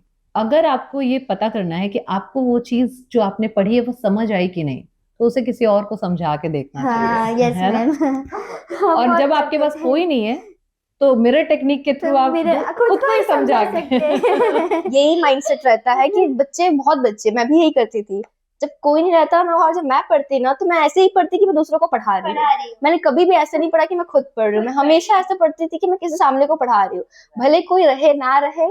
बहुत बार मुझे लोगों ने कहा क्या पढ़ा रही है, मैं कुछ पागल तक का है। मेरी सिस्टर सो रही होती थी, मैं ऐसे बुक सब रखी है, मैं बुक को स्टूडेंट बना के रखा था। इसका नाम ये है, इसका नाम ये।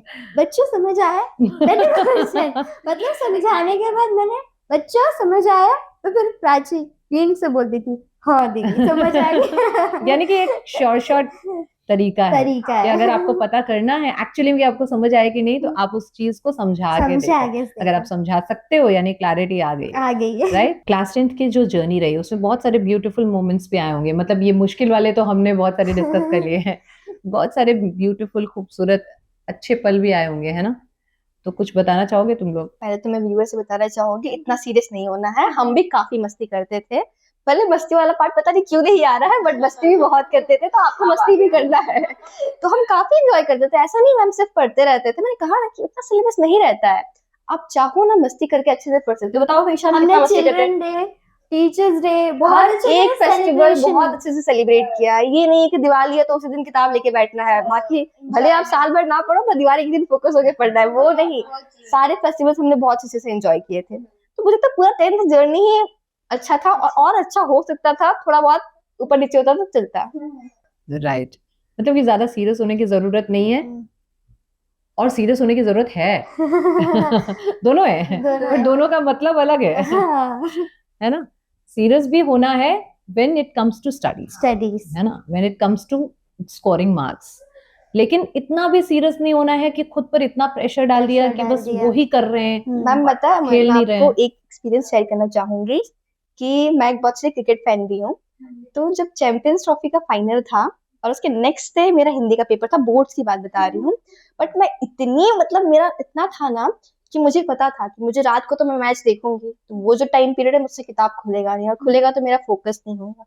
तो मैंने उसके पहले का जितना भी टाइम था, मतलब मुझे नहीं लगता कि मैंने लगभग 1 घंटा भी वेस्ट किया होगा, मैंने पढ़ाई की थी क्योंकि मुझे पता था कि आगे मुझे एंजॉय करना है। तो मैंने वो स्टेप किया था, और जब मैंने देख भी लिया और पूरा वो ट्रॉफी सेलिब्रेशन वगैरह सब देख लिया, उसके बाद भी मैंने रात को पढ़ा। तो अगर आपको लगता है कि एंजॉय करना है, तो जैसे आप एंजॉय करने के लिए बिल्कुल अच्छे फोकस से हो, तो आपको पढ़ाई भी वैसे ही फोकस से करनी है, उसमें भी कोई कटौती नहीं होनी चाहिए जैसे आप मस्ती में नहीं करते हो। तो ऐसे करके आप एंजॉय करके पढ़ सकते हो, मेरा ये कहना है। मतलब पढ़ाई को उतना टाइम दे दो, टाइम दे दो, तैयारी कर लो, उसके बाद एंजॉय करो, एंजॉय। है ना, कोई दिक्कत नहीं है। तो बोर्ड एग्जाम्स ने आपको क्या लाइफ लेसन दिया? मेहनत करो सब मिलेगा। अगर हम मेहनत करेंगे तो हमें जो हम चाहते हैं वो सब होगा, लेकिन हमें हार्ड वर्क करना होगा। कहीं कहीं लाइफ में बहुत स्ट्रगल भी करना होगा, जैसा आयुषी ने कहा 25 ईयर्स जो है हमारे, उसमें स्ट्रगल कर लो, फिर पूरा जीवन खुशखुशाल रहेगा। इसीलिए पहले मेहनत कर लो। तो हमें अभी कैसा हुआ, हम पहले से हमने शायद मैंने तो मार्च अप्रैल से जब आया था ना कि 10th शुरू हो गया, तब से स्टडी की थी जब तक बोर्ड एग्जाम का लास्ट पेपर था। तो वो जो हार्ड वर्क है, उसके बाद जो रिजल्ट डे है, उसने हमें रिवॉर्ड दिया, जो बहुत बड़ा रिवॉर्ड दिया हमें। रिस्क नहीं मिला, रिवॉर्ड मिला। तो पूरे साल रिस्क लिया रिस्क ताकि लिया, रिवॉर्ड मिल सके। राइट।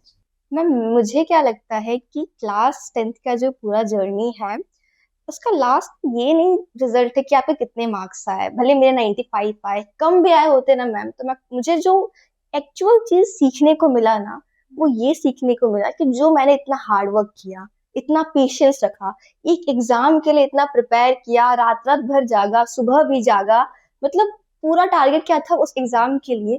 तो इस ड्यूरेशन में जो मैंने मेहनत करना सीखा ना, वो आज मुझे इतना काम आता है ना, मोर देन जो 95% रिजल्ट पे लिखा है, उससे ज्यादा जो मुझे काम आता है, जो मैंने मेहनत करना सीख लिया। अगर मुझे वो सिटिंग आवर्स नहीं होते तो क्या मैं 11 टैकल कर पाती? नहीं कर पाती। तो अगर आप ये मत सोचो कि लास्ट में क्या रिजल्ट आएगा, कम आएगा, ज्यादा परसेंटेज आएंगे, उसकी टेंशन मत करो। बट जो चीज, जो हार्डवर्क आप इस फेज में सीख रहे हो, वो आगे आपको किसी भी एग्जाम में, चाहे वो 12th बोर्ड हो आपका आगे चल के, 10th बोर्ड हो, कोई भी एंट्रेंस एग्जाम हो, बहुत काम आता है। तो मुझे ये जो लाइफ लेसन उससे मिला कि जो मैंने हार्ड वर्क करना सीखा, आज मुझे मेरे 11th स्टैंडर्ड में बहुत हेल्पफुल है। तो तुम 11th स्टैंडर्ड में, क्योंकि बहुत ज्यादा सिलेबस हो गया, तो now you can cope with it. Yes ma'am, मुझे नहीं लगता, बहुत बच्चे होते हैं जो परेशान हो जाते हैं कि नहीं बहुत सिलेबस है, नहीं होगा। 10th में तो ऐसा नहीं था, और सच में जब मैं आई थी 10th लेने के बाद, तो मैं भी बहुत परेशान थी कि अरे इतना कैसे हो रहा है, केमिस्ट्री में भी न्यूमेरिकल है, सब जगह न्यूमेरिकल है, कहीं आपको रटना पड़ जा रहा है, कहीं आपको मानना पड़ जा रहा है कि ये होता है। तो ऑर्गेनिक में ऐसा ही होता है, इनऑर्गेनिक में एक्सेप्शन। तो मैं बहुत परेशान रहती थी, ये बट क्या ये है? ये क्या ये चल कौन सी रहा है, दुनिया है? 10th में तो ऐसा कुछ नहीं था। तो बट ऐसा नहीं है, जो मैंने उतनी मेहनत की, जो रात रात भर जागा, अभी मुझे आदत है, तो मैं आराम से कॉप अप कर जा रही हूँ। पर जो बच्चे नहीं करते हैं, जिन्होंने 10th तो लाइटली ले लिया, तो वो थोड़ा 11th में उनको थोड़ा दिक्कत हो जाता है, तो फिर उससे टैकल करने में मुश्किल आता है। मतलब मेहनत करने की आदत अगर पड़ी रहती है तो फिर आप कोप अप कर सकते हैं विद एनी सिचुएशन। देखो, पॉजिटिव सोच कर बहुत सारी स्टेप्स लेते हैं आप लोग, और पढ़ाई भी आप लोग पॉजिटिव सोच कर ही कर रहे थे। लेकिन बहुत सारे बच्चे ऐसे होते हैं जो एक लेवल के बाद आकर इतना पॉजिटिव सोच नहीं पाते हैं, उनका रिजल्ट उन पर बहुत प्रेशर डालता है, बहुत सारे बच्चे ऐसे भी हैं जो इस चीज को पॉजिटिवली बिल्कुल नहीं ले पाते, है ना। आपके साथ ही बहुत सारे बच्चे ऐसे होंगे जो आपको कहते होंगे कि तू कैसे कर ले रही है, तेरे लिए कैसे इजी है, पर हमारे लिए तो नहीं है। Not, it is not easy for everyone, right. सब लोग उस तरह के माइंडसेट से भी नहीं आते, सब लोग वैसे एटमॉस्फेयर से भी नहीं आते, सब लोग वैसे एनवायरनमेंट से भी नहीं आते, सबके घर में शायद वैसे उस तरह से फैसिलिटीज भी ना मैंने हो। अभी आर्ट स्ट्रीम लिया है, सोशियोलॉजी सब्जेक्ट है, उसमें एक सर है, उन्होंने बताया था कि एक बच्चा है जिसके 95% आ रहे हैं क्योंकि उसे सारी की सारी जो भी चीजें चाहिए, बुक्स अवेलेबल है, जो भी चाहिए आपके पास, सारी फिजिक्स वाले की जो भी बैचेस है आपको सब मिल रहा है, सेम मेहनत वो कर रहा है। बट उसके अगेंस्ट में देखें तो एक बच्चा है जो उससे ज्यादा मेहनत कर रहा है, कैसे कि वो अपने घर की परिस्थिति भी देख रहा है। वो एग्जाम्पल दिया था सर ने कि एक न्यूज़पेपर वाला बच्चा, वो सुबह उठ के भी न्यूज़पेपर देने जा रहा है, शाम को भी जा रहा है, स्कूल भी पढ़ाई कर रहा है, उसके पास मोबाइल फोन नहीं है, वो कैसे फिजिक्स वाले की बैचेस ले सकता है। परिस्थिति, मेहनत तो वो 95% वाले से भी ज्यादा कर रहा है, लेकिन फिर भी उसके 65% आ रहे हैं। वो रियल वॉरियर है मैम, वो बहुत मेहनत कर रहा है। हाँ, वो रियलिटी में लेकिन जब मेहनत उसके ज्यादा कर रहा है। 65% आ रहे हैं और किसी के 95% आ रहे हैं, तो जब जजमेंट हो रही है तब तो 95 तब इज तो लोग ये सोच रहे हैं ना कि 95 वाला बेटर है ना। इसका भी एक पीछे का बैकग्राउंड तो बहुत कम लोग देख रहे हैं, लेकिन what I am trying to say is कि वो बच्चा जिसने अभी तक, जिस तरह से ईशा ने बताया कि परिस्थितियों की वजह से पीछे रह रहा है, या फिर सीरियसनेस नहीं है इस वजह से पीछे रह रहा है, या फिर वो करना चाह रहा है लेकिन अभी तक उसने नहीं किया है। 8th स्टैंडर्ड उसने बहुत लाइटली ले लिया, 9th बहुत लाइटली ले लिया, और 10th में अब उसने कोशिश तो की, पर चूंकि उसने पीछे इतना अच्छा उसका बैकग्राउंड नहीं रहा, या फिर इतना अच्छा बेस नहीं रहा उसका, जिसकी वजह से उसके मार्क्स कम आ रहे हैं। हो सकता है ना कि एक लेवल पे वो बच्चा डीमोटिवेट हो जाए, पॉजिटिव ना सोच पाए, है ना। और Yes, बहुत ma'am. सारे बच्चे ऐसे होते हैं, बोर्ड एग्जाम्स के बाद हम कितने केसेस सुनते हैं ऐसा, यस मैम। है ना। What do you want to say about those children, वैसे टू दोस चिल्ड्रन बेसिकली। वैसे तो वो परिस्थितियों से जो लड़के बच्चे आगे आते हैं, और वैसे तो वो जनरल कैटेगरीज के हैं, उनके सारे, मुझे ऐसा लगता है कि उनको सारी फैसिलिटीज मिलती है एज पर ST तो उनको, वो जो स्टूडेंट्स जो हैं वो दूर से ट्रैवल करके स्कूल आ रहे हैं, पढ़ाई कर रहे हैं, उनके लिए जो पढ़ाई भी कर रहे हैं साथ में स्ट्रगल भी कर रहे हैं उनकी लाइफ में, उनके लिए जो बिरसा मुंडा अवार्ड इस बार, वैसे तो वो 4 साल से दिया जा रहा है सिर्फ ST स्टूडेंट को, कि उनको इनकरेज करे कि प्लीज आगे बढ़ो, पढ़ाई करो, कि आपके लिए भी बहुत सारी फैसिलिटीज है, आप भी उसमें शामिल हो। इसलिए बहुत अभी भी अवार्ड सेरेमनीज रखी जाती है, तो मैं चाहती हूँ कि वो और अवार्ड सेरेमनीज और आगे हो, ताकि वो सारे इंस्पायर हो और आगे बढ़े सारे। Right. मुझे लगता है मैम, जो आपने कहा कि कोई भी कैटेगरी हो, अगर बच्चा का बैकग्राउंड अच्छा ना हो तो रिजल्ट पे इम्पैक्ट आता है।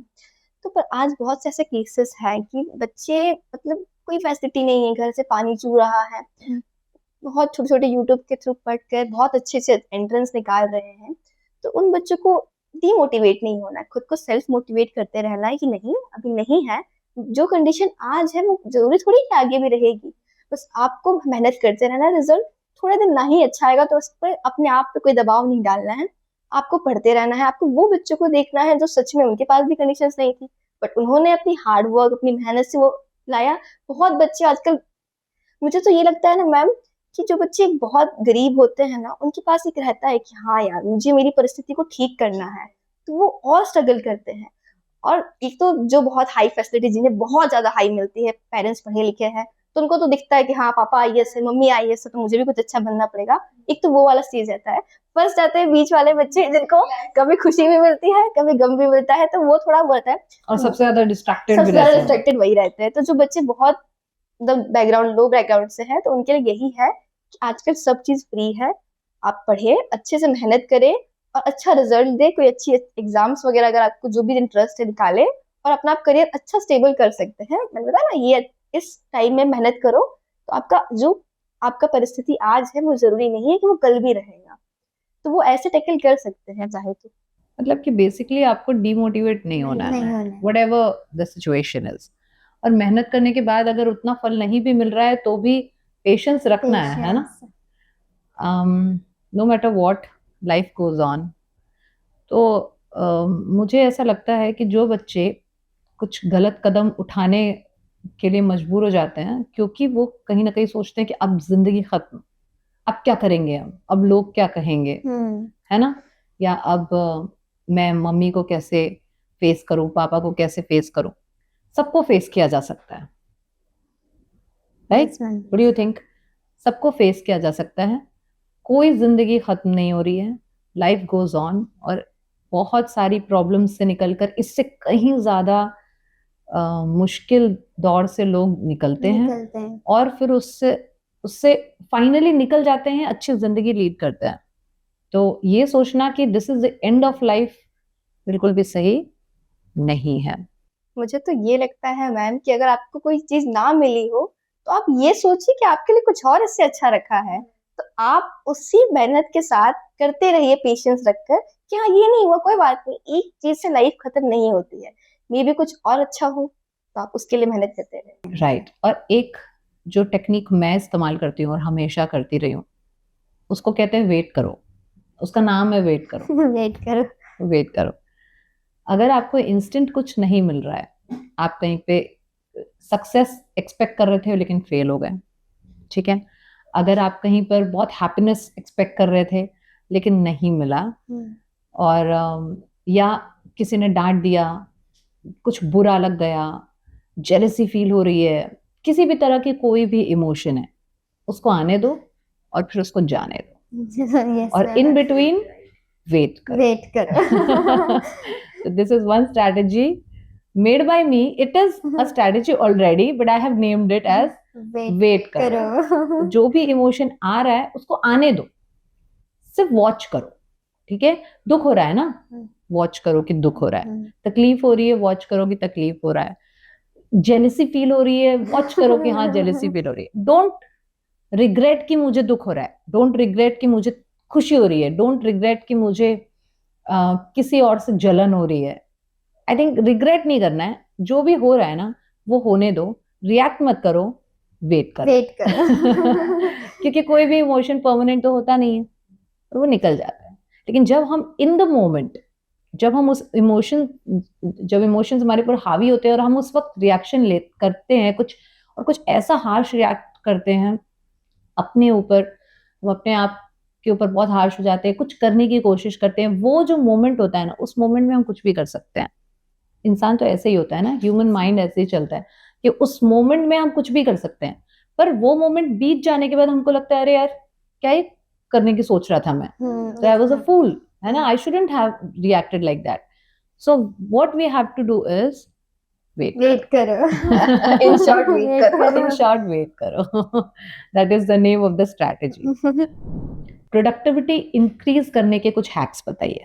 आपको क्या लगता है कि अगर मैं 50 नंबर लेकर आ रही हूँ 100 में, लेकिन मैं 80 लाना चाहती हूँ, तो मैं अपनी प्रोडक्टिविटी इंक्रीज करना चाहती हूँ, तो क्या हैक्स होंगे उसके लिए? हम क्या मिस्टेक कर रहे हैं वो पहले देखना है।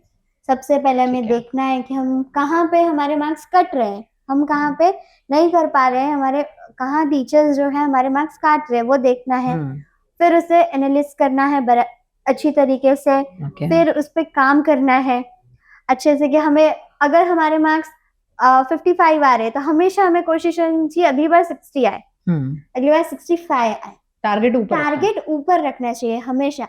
अगर 55 आए हैं तो अगली बार अगर आप मेहनत करोगे, अपने कहाँ मिस्टेक है इसे एनालिसिस करोगे ना, तो जरूर आपके अगली बार 58-60 तक मार्क्स तो आ ही जाएंगे। हमेशा आपके टारगेट को ऊपर ही रखें, अपनी मिस्टेक को एनालाइज करना। Yes okay. जैसा ईशा ने बताया कि बच्चे तो पहले यही नहीं पता कर पाते कि मिस्टेक कहाँ हो रही है, और अगर वो पता भी कर लेते हैं तो फिर वो इम्प्रूव करने की कोशिश नहीं करते हैं, उसके पीछे मेहनत नहीं उनको करते। लगता है कि ये तो मेरा वीक पॉइंट है, हाँ, अब इसमें तो मैं कोई इम्प्रूवमेंट कर नहीं सकता। और अच्छी चीजें सबको अच्छी लगती है, आपको जो सब्जेक्ट फेवरेट है आप चाहोगे उसे पढ़े, लेकिन एक्चुअल में आपको जो टफ लगता है आपको वो करना चाहिए। आप उसे फेस करोगे तो फिर ये लास्ट में आपका नंबर इंक्रीज होगा। जैसे कि सबका फियर होता है मैथ्स, हाँ मैथ्स हमेशा सबको फियर लगता है, लेकिन maths is a beautiful subject, please don't fear it. Anju teacher is maths teacher. Because I am a math teacher, so I love maths. Maths is the language of और ऐसा नहीं है कि मैथ्स में मैं हमेशा अच्छी थी, ऐसा भी नहीं है, but we have learned, I have learned ठीक है, जब मुझे समझ आने लगा कि अरे ये तो मजेदार चीज है, सो आई स्टार्टेड डूइंग इट। और मैम लास्ट में इन्हें जाके रियलाइज होगा कि पूरा यूनिवर्स जो है वो मैथ की लैंग्वेज में ही लिखा है। सी, शी इज अ जीनियस। नहीं मैम, ऐसा है ना, हम कोई भी सब्जेक्ट पढ़ते हैं, बायो पढ़ते हैं, फिजिक्स तो चलो ठीक ही है, केमिस्ट्री पढ़ते हैं, बट एट द एंड जाकर कॉन्सेप्ट कहाँ से, तो हम मैथ से मैथ रिलेटेड। से करते हैं, सब कुछ मैथ्स कैलकुलेशन है। हिंदी और आपका गुजराती पीछा कभी नहीं छोड़ने वाला छोड़ने है। वाले। हाँ, मतलब जिन बच्चों को ऐसा लगता है कि बस यार 10वीं तक मैथ्स कर लें, फिर 11वीं से तो देखना भी नहीं है देखना मैथ्स की भी तरफ। नहीं है, मैथ्स कभी ऐसा आपको नहीं है। छोड़ेगा नहीं, अकाउंट्स के रूप में आपके पास आ ही जाने वाला है अगर आर्ट्स आपने के रूप कॉमर्स में लिया। भी आता है मैथ्स हमेशा। हिंदी हिंदी में भी तो मैथ्स होता है, हमें स्वर कितने होते हैं, व्यंजन कितने होते हैं, नंबर्स तो याद रखने ही है।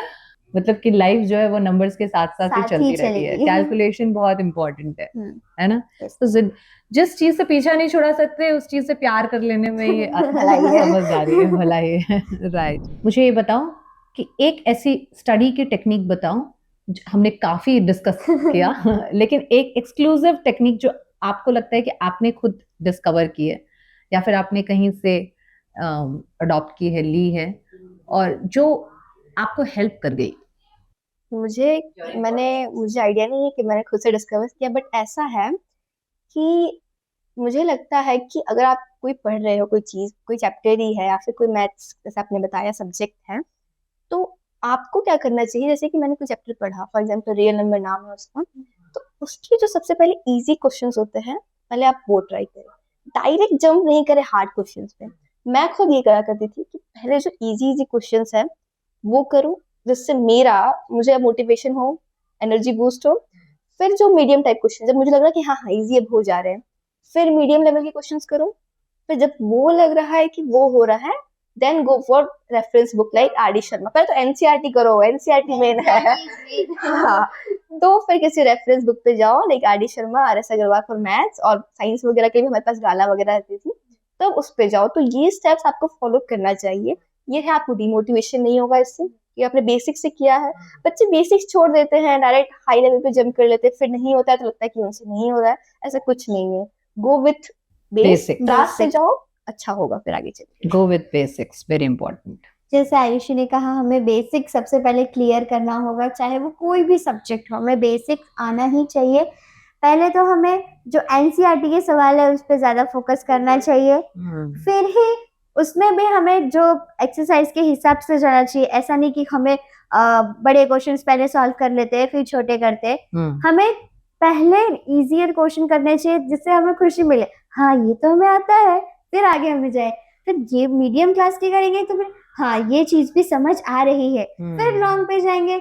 हाँ, अगर वो समझ आ भी नहीं रही है ना, तो हमें ऐसा होता है नहीं छोटे और ये भी हो जाएगा, ये भी कर लेंगे, ऐसा मोटिवेशन रहता है हमारे में। This is a very good strategy. हाँ, तो इससे ना पढ़ाई के तरफ एक अलग ही लगाव बढ़ता है। फिर जब आप एंजॉय करके पढ़ते हो ना, तो वो पढ़ाई स्ट्रगल कभी लगती ही नहीं है। तो आपको एंजॉय करके पढ़ना है, ऐसा नहीं सोचना कि अरे यार पढ़ना है। पढ़ना उतना बोरिंग नहीं होता है, ये कैसे आप जितना लेके चल रहे पूरी दुनिया समझ रही समझ है। रही है। सवालों से भी प्यार करना चाहिए, ये आंसर बहुत अच्छा है। ऐसा हम बोलते हैं ना कि बहुत इजी। मेरा ऐसा है मैम, मुझे मजा आता है। मुझे लगता है कि सुबह 10 क्वेश्चन करके उठो, रात को 10 क्वेश्चन करके सो, तो वो अलग मजा आता है। सुबह 10 क्वेश्चन करके उठो और रात को 10 क्वेश्चन करके सो। This is amazing, amazing. अगर आप सच में प्यार करते हो तो। अगर लॉयल्टी प्यार नहीं भी करते हो तो प्यार करना पड़ेगा। And this is an amazing tip कि स्टार्ट फ्रॉम बेसिक्स। इससे आपको समझ तो आएगा ही, रिवॉर्ड भी मिलता जाएगा। So nothing at risk, just reward. Book के साथ भी लॉयल रहना चाहिए ना। और ये जो तुम लोग बोल रहे हो ना, पढ़ाई में बेसिक्स के साथ स्टार्ट करना चाहिए और सीधा एडवांस लेवल पे नहीं जाना चाहिए, वो हर जगह ऐसा ही है, रिलेशनशिप्स में भी ऐसा ही है। We have to start from the basic and then we can go to any advanced level, whatever। वो तो धीरे धीरे सीढ़ियां अपने आप बनती ही जाती हैं। तो पढ़ाई में start with basics, very nice.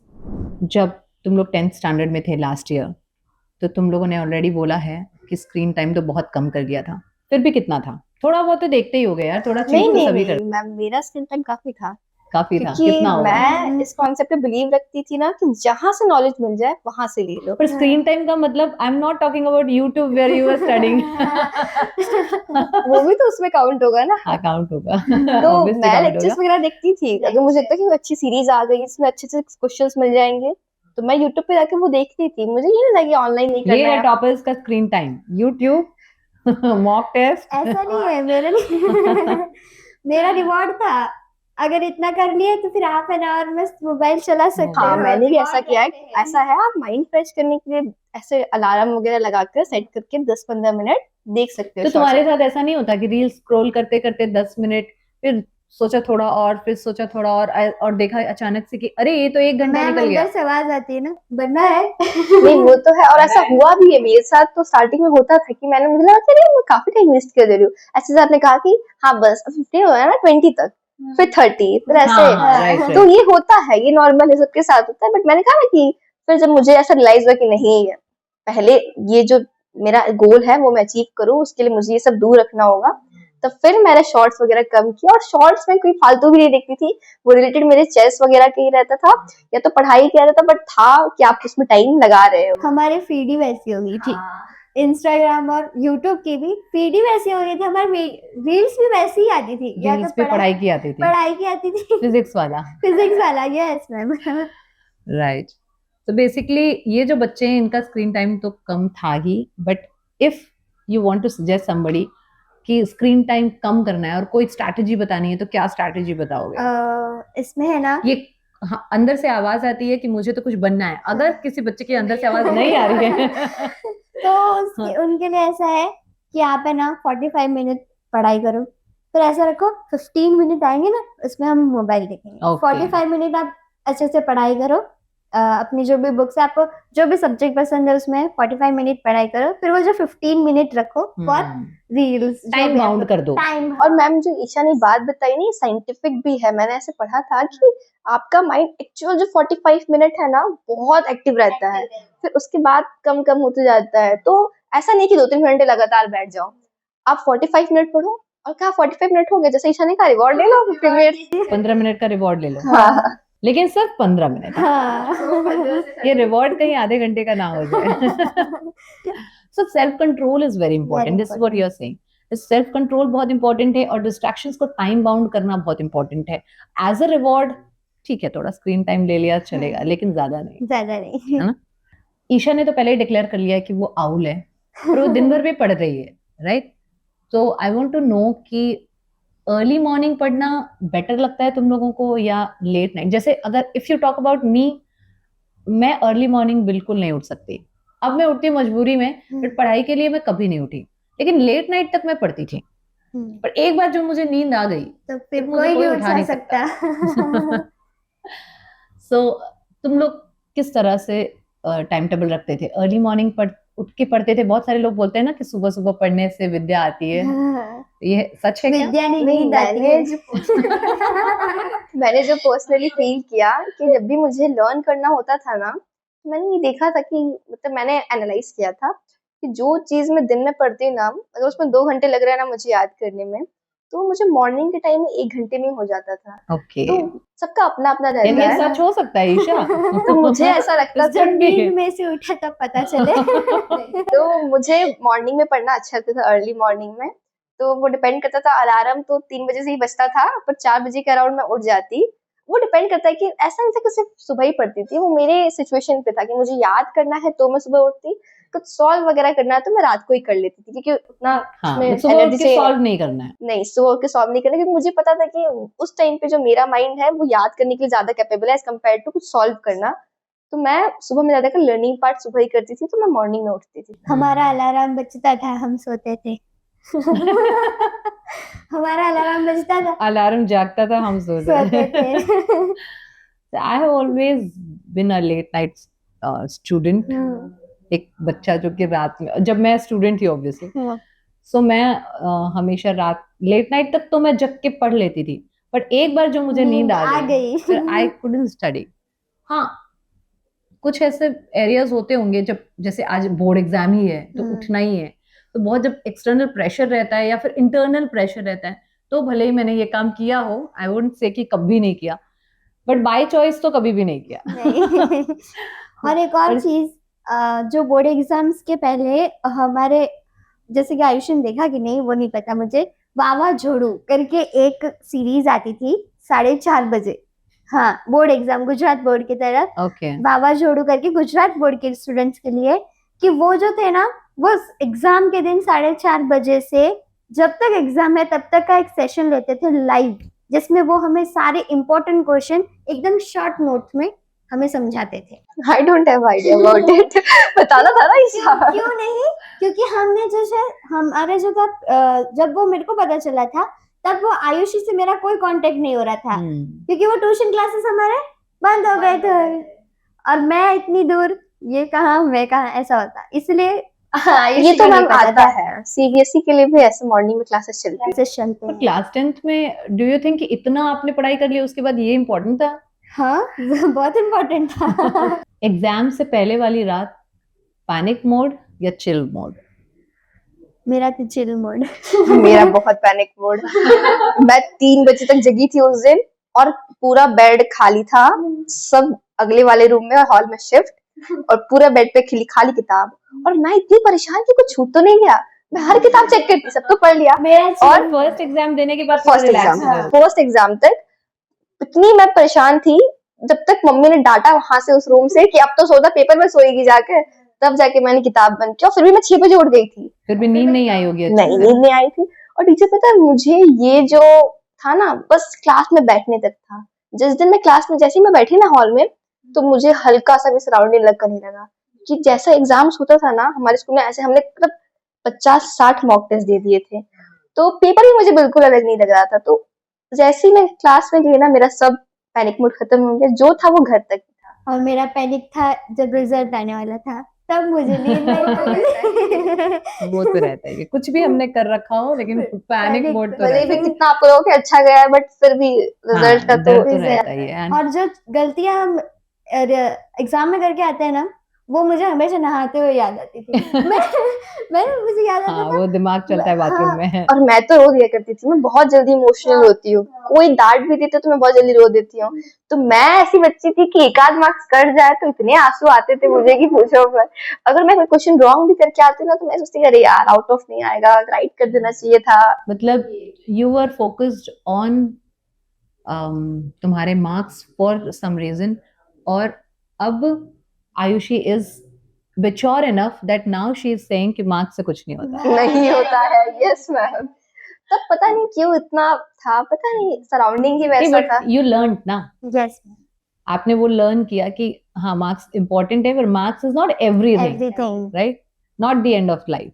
Future plans बताओ भाई तुम लोग अपने। इनका तो फ्यूचर प्लान आईएएस बनना है।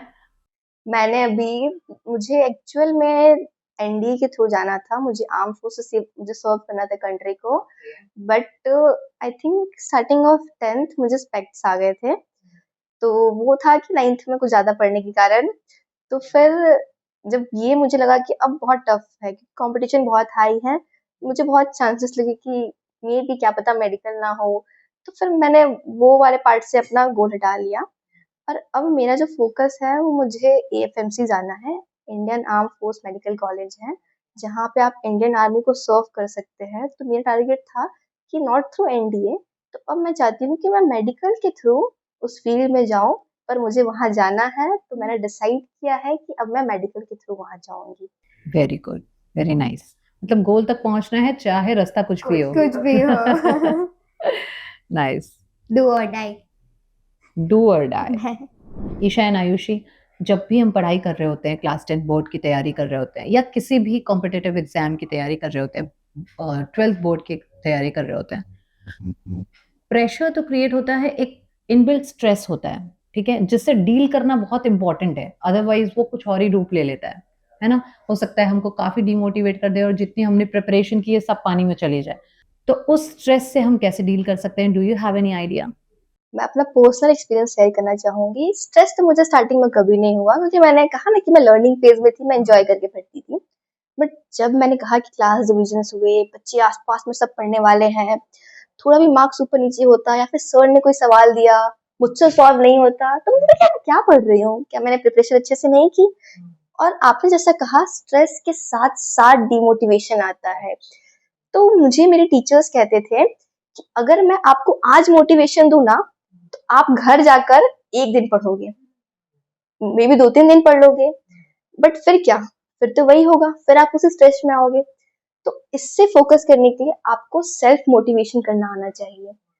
आप हजारों रील्स की वीडियो देख लो मोटिवेशन की, उससे कुछ नहीं होने वाला है अनटिल एंड अनलेस आप खुद को सेल्फ मोटिवेट करते हो। तो जब मुझे स्ट्रेस होता था तो मैं यही करती थी, मैं कहीं और से मोटिवेशन का सोर्स नहीं ढूंढती थी, मैं खुद से सेल्फ मोटिवेट होती थी। मुझे पता था कि हाँ मैंने मेहनत की, नहीं हुआ कोई बात नहीं, स्ट्रेस नहीं लेना है, स्ट्रेस लोगे तो जो पीछे का है वो सब खराब हो जाएगा। आपको अपने आप को कहना है कि हाँ आप कर सकते हो, और सच में आप कर सकते हो, और आपको उस पर मेहनत करते रहना है, स्ट्रेस अपने आप कम हो जाता है।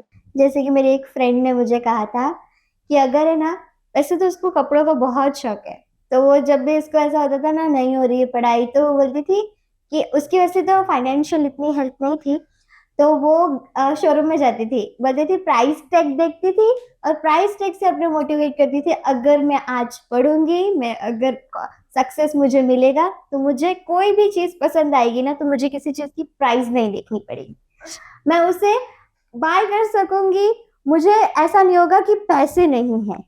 तो फाइनेंशियली अगर आप अच्छे हो जाओगे अगर स्टडी करने से, तो फिर आपको जो आपका मन है वो आप सब कर सकोगे। और ऐसा भी हो ना कि जब स्ट्रेस होता है तो स्पेशली बहुत लोग गलत कदम भी ले लेते हैं।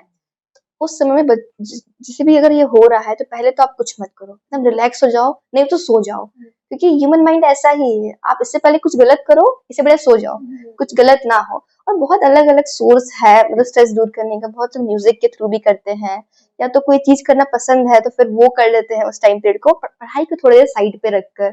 तो इन शॉर्ट ये है कि अगर आपको स्ट्रेस हो रहा है तो आपको जो चीज पसंद है आप वो करे, खुद को सेल्फ मोटिवेट करे। म्यूजिक तो थेरेपी के टाइप काम करता है तो आप वो भी कर सकते हैं, बट कोई गलत स्टेप ना ले, अपने आप को मोटिवेट रखें। सो स्ट्रेस मैनेज करने का एक तरीका ये भी है कि गोल हमेशा क्लियर रखो, और ये भी बहुत इम्पोर्टेंट है कि ये समझ लिया जाए कि this is not the end of life, है ना, जो कि हम ऑलरेडी पॉडकास्ट में बहुत बार बोल चुके हैं। और फाइनली हम ये बोलेंगे जितना होता है वो करना जरूरी है, पर जितना होता है उतना करना है। Yes, है ना, गिव अप नहीं करना है, दैट्स वेरी इंपॉर्टेंट। लास्ट में व्यूअर्स को एक मैसेज देना है आप लोगों को, और ज्यादा भी दे सकते हो। और कॉन्फिडेंस बूस्ट करने के कुछ ट्रिक्स बता दो, जो कि ऑलरेडी हमने बहुत सारे डिस्कस कर लिए, लेकिन फिर भी अगर कुछ रह गया हो and you want to say something to the viewers, please go ahead. Viewers को सिर्फ इतना बताना है कि अभी टाइम आ गया है, पढ़ाई कर लो, क्योंकि अगर आपके रिजल्ट अच्छे चाहिए तो स्टडी के लिए रेडी हो जाओ, और फिर अच्छे रिजल्ट आएंगे, जरूर आएंगे। Very nice. तो मेरा ये कहना है कि आपकी कोई भी रिजल्ट आए, भले मार्क्स थोड़े ऊपर नीचे होए, कोई टेंशन की बात नहीं। जैसा कि मैंने पहले भी पॉडकास्ट में बताया, जो मेन चीज आप इस क्लास 10 से सीखते हो वो होता है मेहनत करना। अगर आप ये सीख लिए ना, मार्क्स मैटर करते हैं, सच में करते हैं, बट मोर उससे ज्यादा आपका ये मैटर करता है कि आपने क्या सीखा। और मैं ऑनेस्टली बताती हूँ कि अगर आपने वो फिर सीख लिया, वो जाग के पढ़ना, वो मेहनत करना, तो कोई भी एंट्रेंस हो, क्लास 12 का बोर्ड देना हो, कोई भी एंट्रेंस एग्जाम देना हो, वो आपको बहुत हेल्प करेगा। और मुझे पता है कि हमारे व्यूअर्स पढ़ रहे होंगे ये सब देखने के बाद, तो मार्क्स तो अच्छे आएंगे। मार्क्स अच्छे आएंगे ही। अब तो पेरेंट्स का प्रेशर होगा, अब तो पिट रहे होंगे। अब तो हर जगह टीचर्स और पेरेंट्स सब उन पे थोड़ा बहुत प्रेशर तो कर रहे होंगे, एंड थोड़ा बहुत pressure is not bad unless it becomes too much. I think आज हमने जो भी बात की काफी इंटरेस्टिंग थी, बहुत सारी स्ट्रैटेजीज हमने सीखी, और ईशा और आयुषी ने अपने जो एक्सपीरियंसेस शेयर करने हैं बहुत किए हैं, काफी ऑसम थे। एंड आज का जो सेशन था बहुत ही एजुकेशनल था, बहुत मजेदार था, एंड आई एम ग्लैड कि तुम दोनों यहाँ पर आए, और काफी तुमने जो बातें की, जो स्ट्रैटेजीज बताई, वो शायद मुझे भी नहीं पता थी। सो अब बहुत हेल्प मिलेगी सारे व्यूअर्स को, सारे बच्चों को जो बोर्ड एग्जाम्स की तैयारी कर रहे हैं, और अब सीरियसनेस भी थोड़ी आनी चाहिए। तो उस वजह से मुझे ऐसा लगा कि this is the right time कि हम ये पॉडकास्ट करें, right, and with the right people of course. हाँ, सो कॉन्ग्रेचुलेशंस, बहुत अच्छे मार्क्स लाने के लिए कॉन्ग्रेचुलेशंस, रिवॉर्ड मिला आपको, and thank you so much everyone. अगर आपको ये वीडियो पसंद आया प्लीज इसे शेयर कीजिए, लाइक कीजिए, चैनल को सब्सक्राइब करना बिल्कुल मत भूलिए। तब तक के लिए keep learning and keep growing. Thank you.